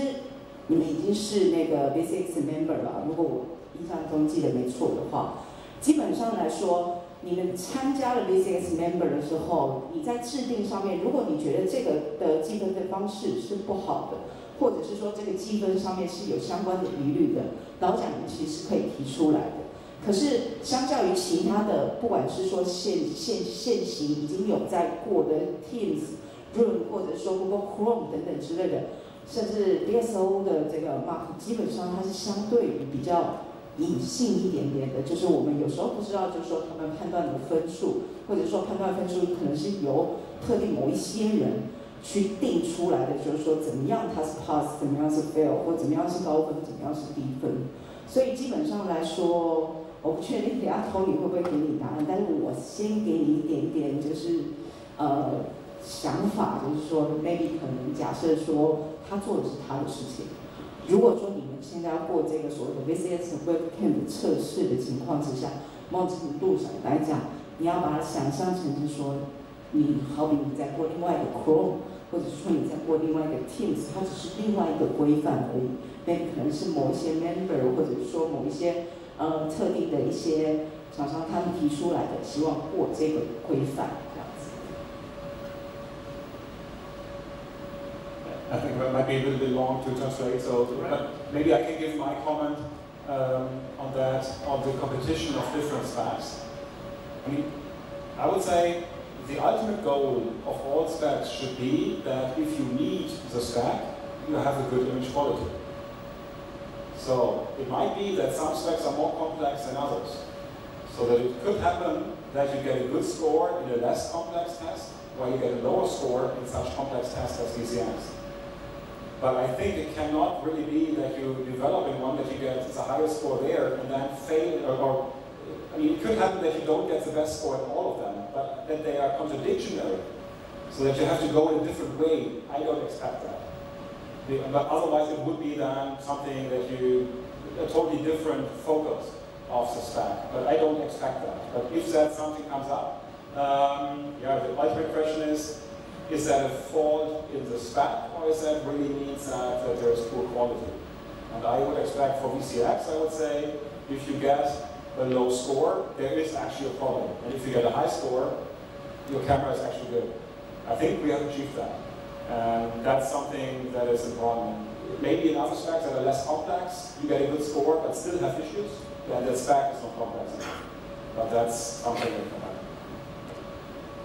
那简单来说，就是说在不管什么样的规范的话，其实他们最重要的目标理论上应该就是能够让，如果你达到好的表现的话，应该就是呈现出良好的影像品质哦。只是说各家的规范，它可能有些是比较复杂，有些比较简单的。那比如说你的可能你的系统的表现的话，它在复杂度比较低的规范里面，它分数可能就是比较好的，但是可能在复杂度比较高的测试里面的话，它的分数就是比较低的。但是这只是因为复杂度的不同，但是呢，彼此之间应该是不会有所冲突才对，除非我们的目标是不一样的，但实际上应该是不太可能才对。所以就是说，不代表说你这边的分数比较低，就一定是代表说哪边比较一定是比较不好的，而是说，如果说你的分数比较高，代表就是你镜头性能好，分数低就是性能不好。那在这方面 VCX 的话，我们确实有做到，就是去反映出这个镜头的这个它实际的表现状况如何。那只是说不一定说跟其他的规范里面的话，那中间的差异大概就是一个复杂度的差异不同而已。Tony, do you want to comment on that as well? Yes, yes. At the beginning of this effort, nearly 3 years ago, this question was one of the core reasons we started. Within the ecosystem, we have a variety of programs. We have customer specifications. We had Skype and then Teams and then RTC. There are requirements for Google, for Chrome, and I'm sure there are others that are at the top of my mind. And you're right. There are some times where those programs contradict each other. The fundamental difference between those programs and VCX is that VCX works on a scale. The VCX gives you choices. It's the fault or the weakness of the legacy pass-fail method, most standards, is that setting an arbitrary limit for some number of KPIs and saying, hey, if you pass some limit that is a definition of just how bad it can be, that doesn't define a good experience. That doesn't define a good camera. I've shown several times to my team, here's 5 different computers that all pass this industry spec, and you get 5 very different experiences. So to the specific concern, you have choices. If you have a sensor of a particular quality and you need to make some trade-offs to hit this limit or that limit in another program, you can choose where your trade-offs are.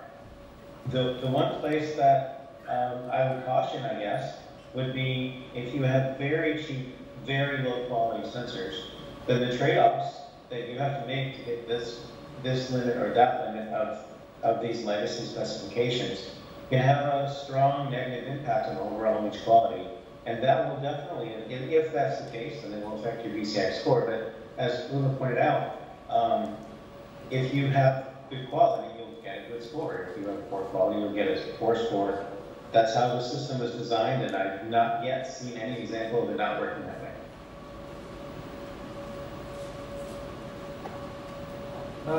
的确就是我们当初在3年前的时候，开始在开发相关的东西的时候，其实，在生态系里面的话，当然有各式各样的一些声音都有出现了，当然也有不同的规范开始应运而生，可能是针对 Skype 啊、Teams 啦、Chrome 啊等等，就是连我都数不清之类的。但是呢，的确，我必须说的是说，的确会不会有冲突嘛？是有可能的。但是呢，这不代表说这一定是错的，因为这只是对于我们 VCX 来说的话，我们就像这个量尺一样，然后去针对不同的一个领域来去做测定，然后提供大家一个选择。那不代表说你在某个领域里面表现很糟糕的话，那这个就代表这个镜头是不好的。也就是说，这个 KPI 本身它也不代表完全是特定的一些 KPI， 不代表是整个的完整的使用者的体验。重点是我让你去清楚说每个镜头它在不同领域的一个性能表现是如何的，然后你可以自己去选择说，在针对你的使用的情境之下去做一个权衡，说我要用好一点还是坏一点的镜头等等，我们提供的就是一个自由的选择。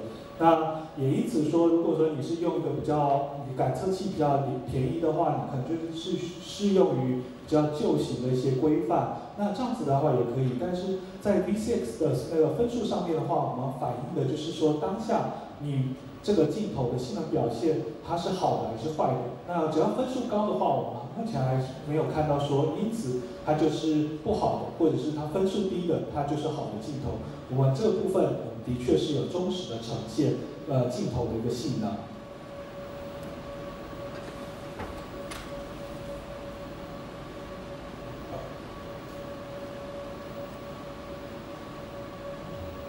Tony， 我是 Claudia。我想要问一下，就是其实，在 VCX 所有的那个 test item 里头，我们都很清楚说，就是那个分数，然后还有我们要改善的方向是哪里，那跟你项目有 match。可是就是在AE 跟 AWB 的那个 sequence 那一块，我们现在找不到improvement的方向。因为其实你们刚好提到说，就是像稳定的时间是10秒内。那其实我们有我们自己的内规。那我们其实我们内规的测试其实也是有测 AE 跟 AWB 的部分，但是我们发现就是我们自己内规测试的结果跟你们那边出来的结果其实是有不 match。所以我想知道说，就在你们是等到影像这个测项是等到你的影像 stable 才抓其中的 frame 吗？还是说你们在哪个 moment 去测试这个 item？ Tony, this is Claudia's question, and she's asking about it. Of course, we know the test items and you have some direction for improvements. However, regarding auto exposure and auto white balance, we can hardly see any directions for improvement. So, for example, you said that convergence, there will be variation every 10 seconds. Our internal code also states that for AE and AWB.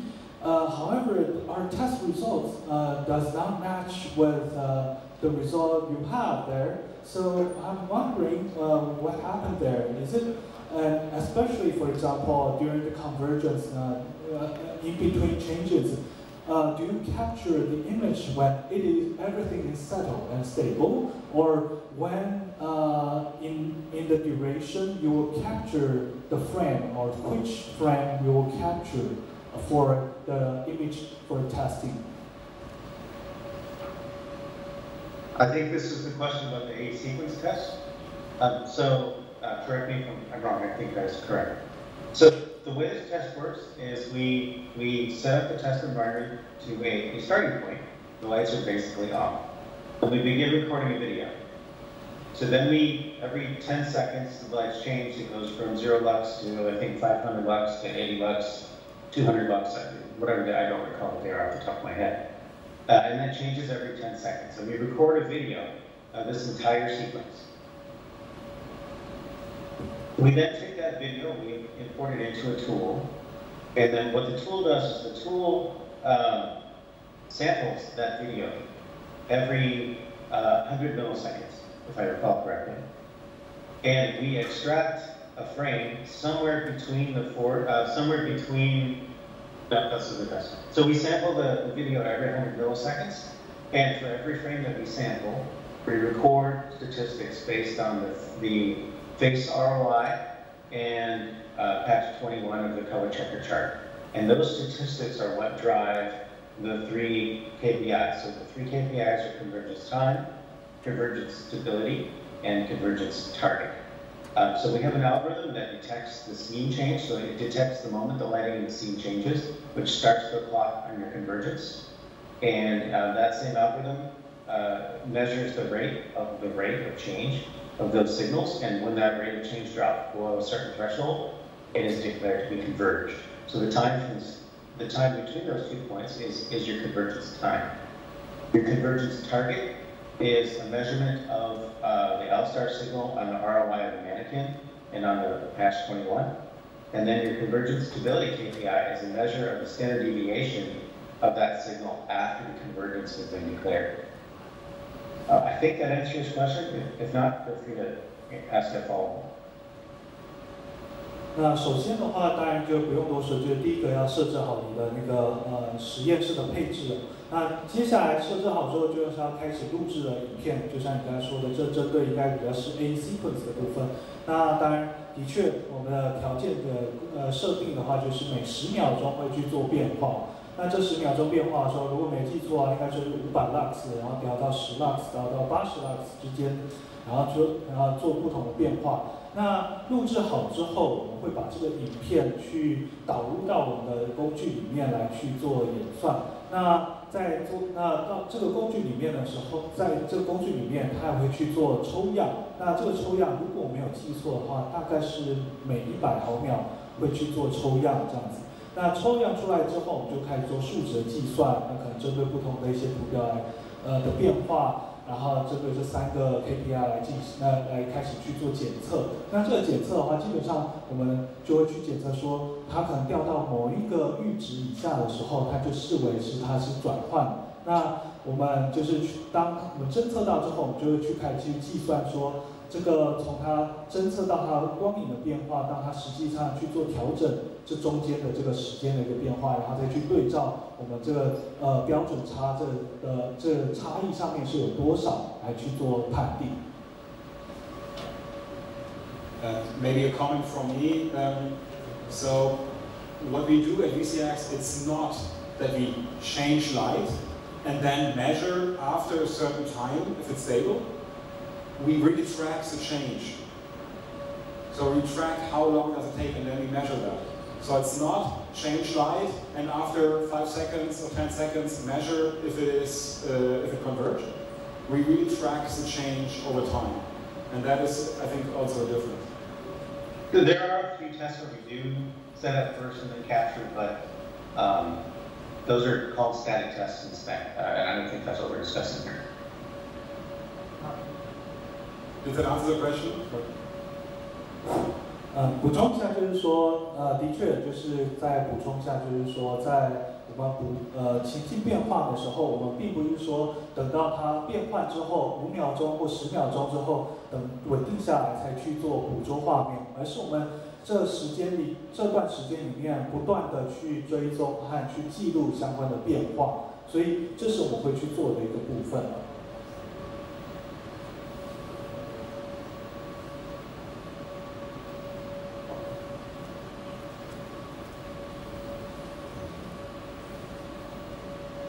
你好，这边是 Google 的阿布，我想要请问一下，这套测试的流程大概要花多少的时间？就一次的测试大概流程上花多少时间？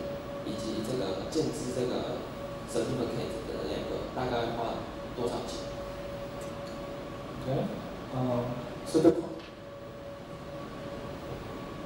多少钱的部分，私底下我再跟你说，好不好？我们在这会场上不谈钱，看那个时间的话让。Alright, there were two questions. One was answered by Carol, and the other question was, how long does it take for us to complete one procedure, testing procedures? How long does it take? So maybe to say that is of course, the more you can automate, the more you gain experience, the faster it gets. At the moment, Tony, I think your lab is the origin lab, that's where the most tests are performed right now. You are at like 2 days right now, but with potential to slow that, to get that faster. Is that right? Yeah, it's about 8 to 9 hours of data collection, plus the time it takes to process the data and build a report. Right now, it takes 2 days because a lot of the data processing steps are manual, and so we're in the process of building tools and optimizing our procedures to bring that down, and the goal is to get it down to less than 2 hours for data processing and report building.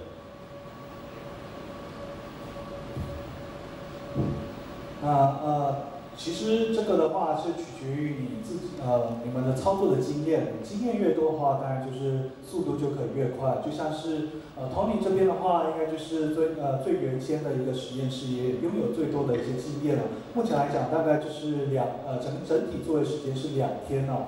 但实际上应该是有更快的空间吧？那 Tony 是说没错，基本上的话就是大概2天左右，大概会花8小时的时间是在做数据的搜集，那其他时间去做资料的处理，然后还有优化。那现在的话有可能会把它降到在2小时或更快之类的，但是这是我们整体看来的话，大概目前是抓2天是差不多的时间。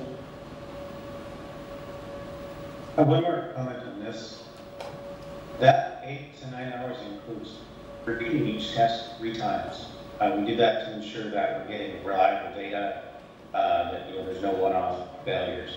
So it's a question of how many times you're repeating the test. If you're doing them 1 time, you certainly can reduce that time down to probably 4 hours. But you run the risk of some outlier data affecting your results. 那刚才所提到8到10小时的数据收集的话，是因为我们流程会重复就是做3次就对了。那确保说我们收集的数据是可靠、有信度的。那这部分的话，如果说我们能够是减少一些的话，当然你甚至可以快到4小时左右。但我们要注意的就是说，搞不好会有些是有偏离的，就是比较极端值的情形出现，所以我们会需要多做几次来确保资料的可靠度。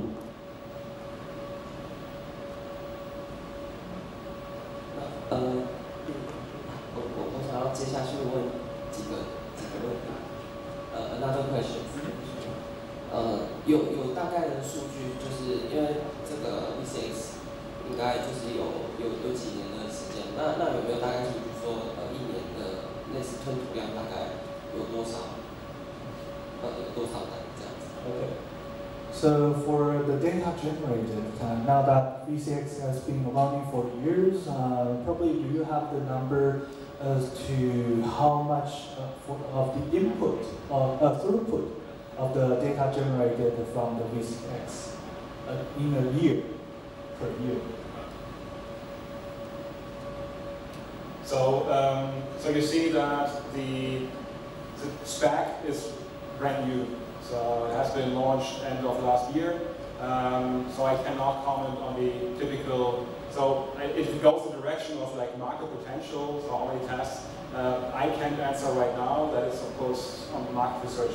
What I can say, we get a huge impact. We get a huge interest from the industry to do that, because the specs that are out there is known not to give the answers that you are expecting from them. And I know, I mean, you see the members, many of the major manufacturers of laptops are members now. You see the big impact, you see the big interest, but I can't give you a finite or a different answer on the number of tasks. But I am very sure and very confident that this will be a spec that you need to consider when developing a backend in the future. Okay, thanks. I think. 那就简单翻译一下，就是说，那因为VCX Webcam 的标准的话是去年底的时候才公布出来，所以目前来讲我们很难去抓到实际的数据是多少这样子。但是我可以跟大家讲的就是在市场潜力是很大的，因为在产业里面的话，它绝对是影响是很大的，也很多角色是有兴趣的。就像刚才你看到我们相关的成员都是产业里面的一些龙头的品牌啊，或什么之类的，所以我可以跟大家很自信的跟大家讲，就是说这绝对是潜力是很足够的。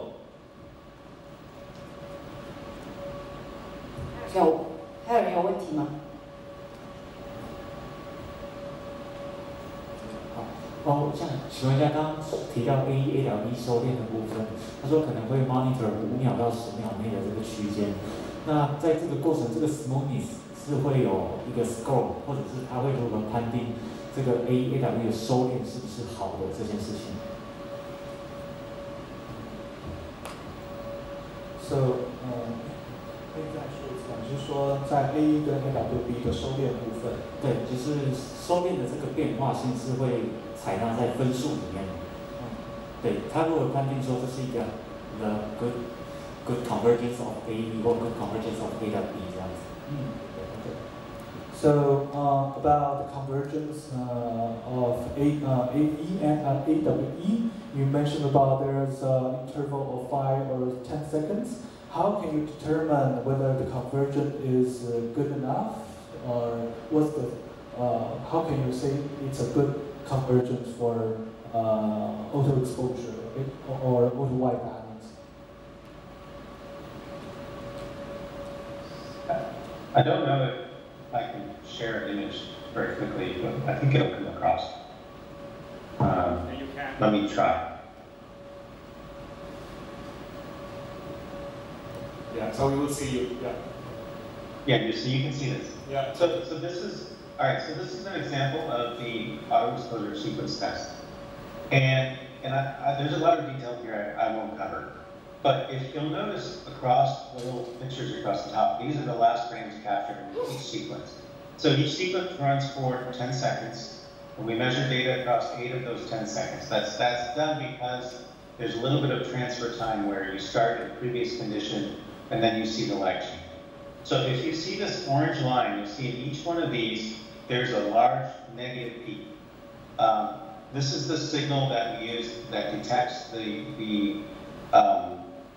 scene change, either the lighting or the CC, either the LUX or the CCT change. We've tested this extensively. It's very, very reliable. It's essentially plus or minus 1 frame. Using this signal, we're able to measure the rate of change, the rate of change of the signal within the 2 measurement ROIs. So the first ROI is the face. I don't know if you can see it, but there's a yellow box on the face. And the second ROI is catch 21. So we have a face detector that's built into the tool that we use to detect the face early in the sequence, and we reuse that detection ROI throughout. That ensures that you're getting exactly the same ROI, same signal throughout. So there's a couple examples here I'd like you to see. So in this first example in the top left, we go from 0 lux to 500 lux. So you see the scene changes, and then there's 2 lines here. There's a black line and a blue line.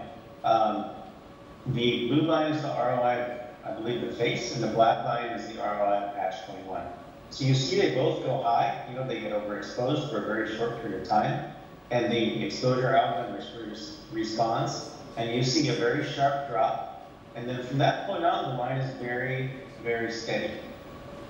So it's hard to see because of the scale of this picture. But there's actually still some oscillation going on in this orange line until we get to a certain point. So, which is defined by these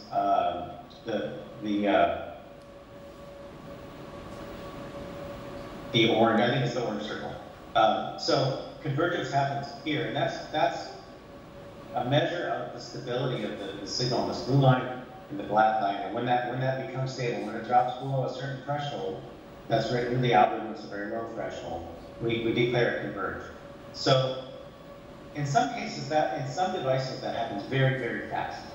In other devices, it takes longer. So this one, you look at this and you say, oh, well, it converged very fast, that should be very short.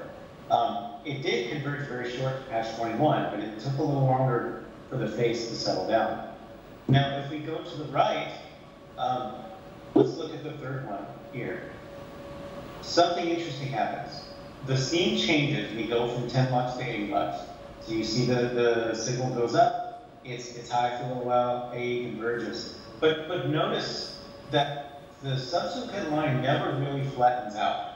You see it goes to a certain point, but it moves around, and then eventually you see at the end of this segment here, it starts to fall. And what's happening is this one never really converges. So we do get a point that is declared a convergence, so we get a time. But I want you to notice there's 3 KPIs here. There's a time, intensity, and stability.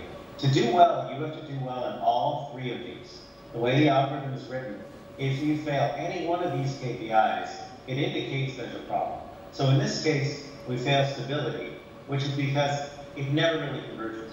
So even though you got a convergence time to a point where it did settle down, it did flatten out, but it didn't stay that way.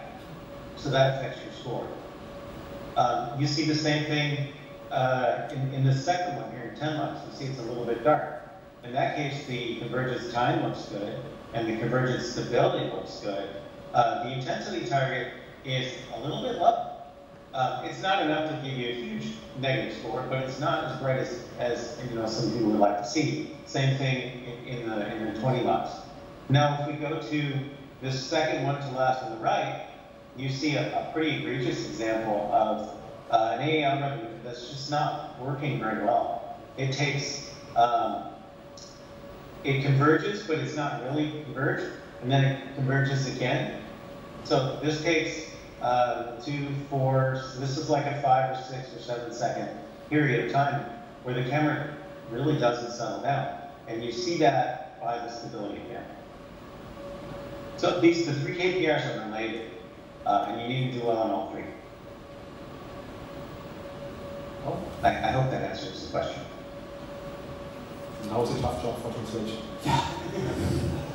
好，那先找一下这一开始，稍等一下。好，那其实基本上的话，它就是要看一下说它自己那个变化的一个频率的本身哦。那其实当然我们就是会有 ROI 的测定，就是第二是一个色块的部分，然后还有就是我们脸孔的侦测。那脸孔侦测的话，当然是越快越好，我们才能去判断说它能够会不会去做相关的一个变化。那我们本身这个软体的话，它也会有相关的一些，它就一开始它就会去测到这个脸孔，然后整个在取样跟测试的情况之下的时候，它也会去确保去一直判断说这个脸孔到这个镜头辨识出这个脸孔所做的变化，这样子它也都会去记录下来，这样子。然后当然就是说，如果它没有的话，它一定也会有做相关表现，甚至可能会到负值的部分。那当然这个判断的时候，其实我们软体本身的判断的速度大概就是正负1个影格的这个差异，所以说其实是很快的，所以我们抓的速度是很快的，然后因此能够去判断说我们镜头去侦测的速度大概可以多快。那之后呢，我们就是把它放进来之后，其实就像刚才这个图片里面的话，你可以看到，黑色跟蓝色的话，分别是代表不同的。像黑色的话，它代表是 ROI， 然后蓝色的话就是我们的那个脸孔的部分。那你可以看到它的变化，在不同的一些每10秒钟做的变化的时候，它也因此在这曲线上面会有些不同的变化。那我们直接简单说一下，它就是基本上我们有3个 KPI， 只要这3个 KPI 表现都很好的话，其实你的表现那个分数自然就会好看。第一个就是时间，第二个就是强度，第3个就是稳定性。然后那在这上面你可以看到，例如说像是它先是讲到改到第三个的时候，你可以看到是说中间上面那个部分的话，在黑色跟蓝色这边的话，它一开始它开始侦测之后，它的确一开始有下降，然后看起来也有收敛，但是呢，到后面的时候，它最后面又下降下来的话，那代表就是说什么？就是它的稳定性不足。所以因此在这上面的话，尽管说它是有收敛起来，但是它最后它的稳定性的关系，而因此造成它的我们会判定说它这样子表现是不够好的，或者是说像第二张它左边的这个第一张图的话，你可以看到它的稳定性也是有所差异的。所以其实一样就是回到这三个那个 KPI 部分，它时间、它的强度跟它的稳定性。也就是说，这个收敛不是说你收敛好就好，你只要有收敛起来就行了，而是你要能够在时间上、在强度上跟稳定性上面都能够有不错的表现，才能是判断说这是良好的一个收敛。Okay. So I've shown you an example of a result that has problems. I started with that intentionally, but I'd also like to show you an example of a device that does very well. This is a smaller picture. I apologize at the beginning. I can make it wider. And so this is a device that does quite well. And you can see this device here with the Richard mannequin. You see in each case, we detect the scene change. It goes through convergence fairly quick and settles down. Now this device is sort of interesting. They have a different Fourier, and they have a very negative positive look finding effect. But they get there fairly quick and quite stable. And you see the same thing with the light skin tone management. So I wanted to make sure to believing you can be successful, because you absolutely can. The success of your face detector will have a large impact on this. Most of the time when I see problems, it's one of two things. It's either the face detector was unstable. In fact, frequently the failures with the dark skin tone mannequins, it just doesn't get detected with some face detectors. Or, especially in low light, for various reasons, the camera has not enabled high enough gain or long enough exposure, and so the scene gets underexposed in 10 and 20 lux. And by the way, at 10 lux, our limits are relaxed. There's no expectation that 10 lux be, as bright as these other scenes. 另外就是刚才我们刚刚看到的是表现不好的一个装置，我们接下来看的就是表现相对是良好的。你可以看，就是它刚才的画面可以看到它不管在时间上、强度上呢，还有它的稳定性上面，尽管说它在变化的时候，你可以看到它是有快速的一个下降的情形，或是变化的情形，但是它其实后续它是可以快速的收敛。这个情形就是会跟刚才另外一个是不一样的。那大部分它的好坏的决定的因素不外大部分都还是所谓的脸孔辨识。一旦它的脸孔辨识好的话，大部分它的表现就会好。那能够影响它收敛的两大因素不外就是两大因素。第一个就是脸孔辨识是否稳定。如果它脸孔都辨识不出来的话，那大部分它整体的性能都是会影响。第二个就是低光环境的情形。那例如说像是可能它在低光情形，它的增益是有限的啦，或者是它曝光因子不足，那也会影响到它的的收敛。例如说像在10 lux 的时候，其实大部分的镜头它的表现都会是非常的不好的。可以。就是还要请Tony帮我们，就是从目前VCX在开发的过程中，跟最近应该会收到蛮多OEM 上市的一些平台，就想要请问一下，就是 Tony 这边的经验，就是目前他收到的这些平台，如果是使用 HD 或者是 Full HD 的 camera 的话，目前现在在 VCX 的得到分数的落点都在什么样的区间？ So we'd like to ask questions regarding the VCX development process. Now, along the process, basically, you should have received many OEM. They had sent their products for testing. So, in regard to the cameras of HD or FHD, what kind of scores did they generate so far? What's the range of their scores for the HD and FHD cameras so far?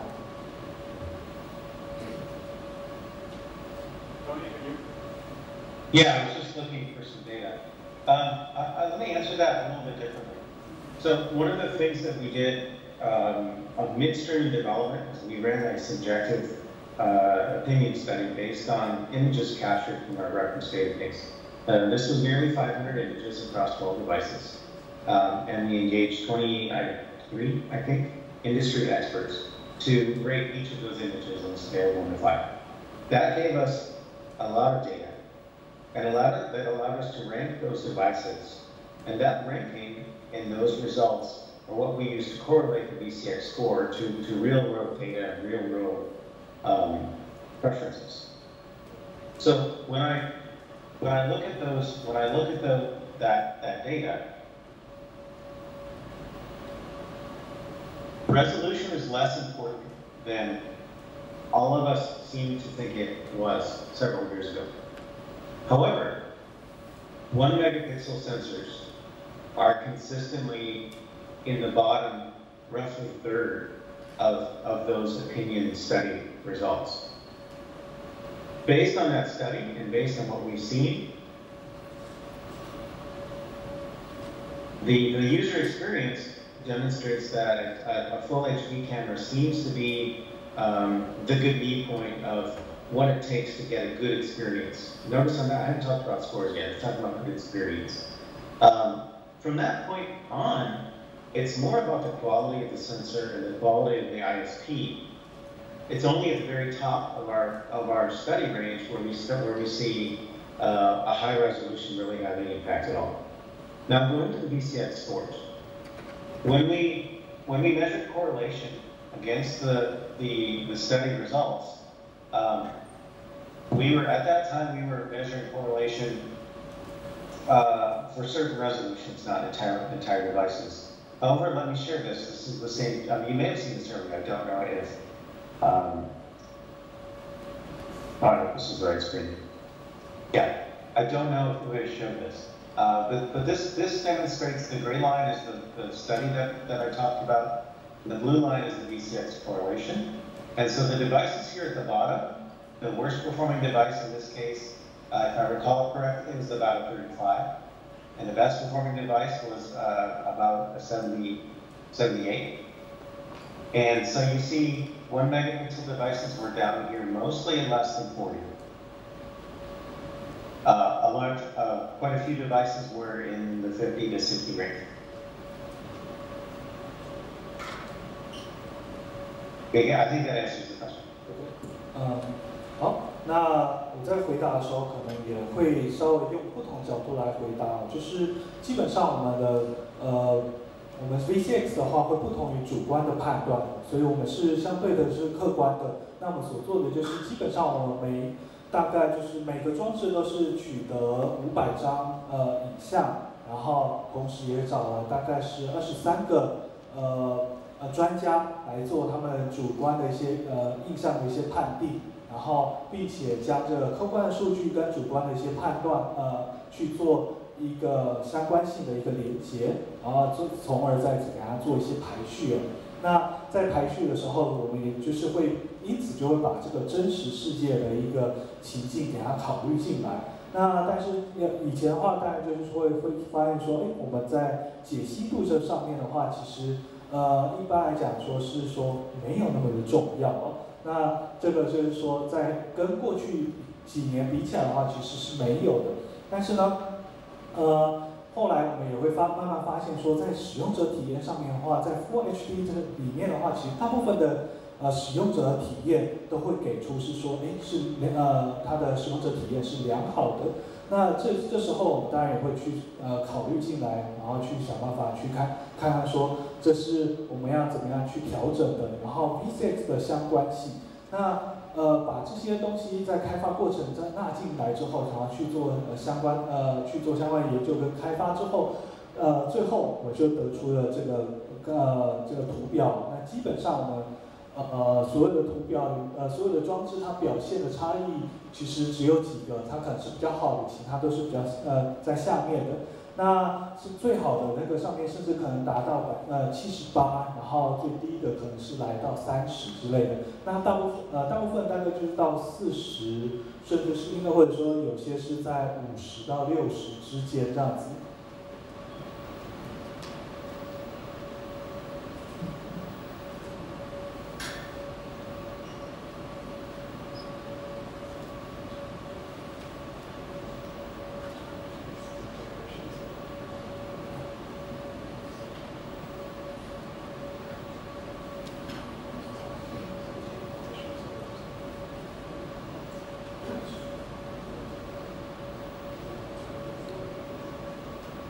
请问大家还有问题要问 Tony 的吗？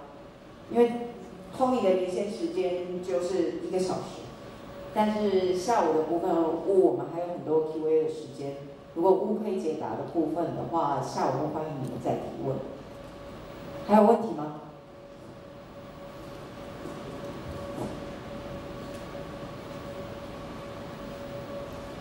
No question. Okay.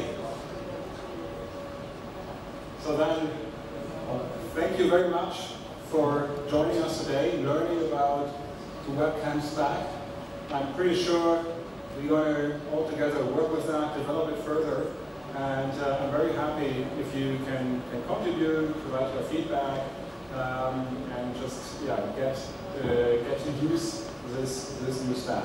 Thanks also. Tony, for joining me in the late evening in the US. I think it was a great help to have you here virtually. And then, of course, a great thanks to the team that organized everything here. Thank you very much. 好，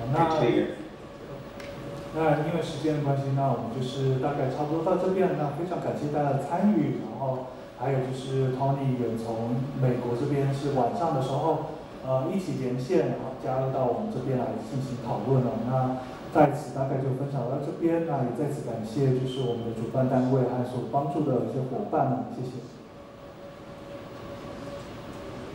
Thank you.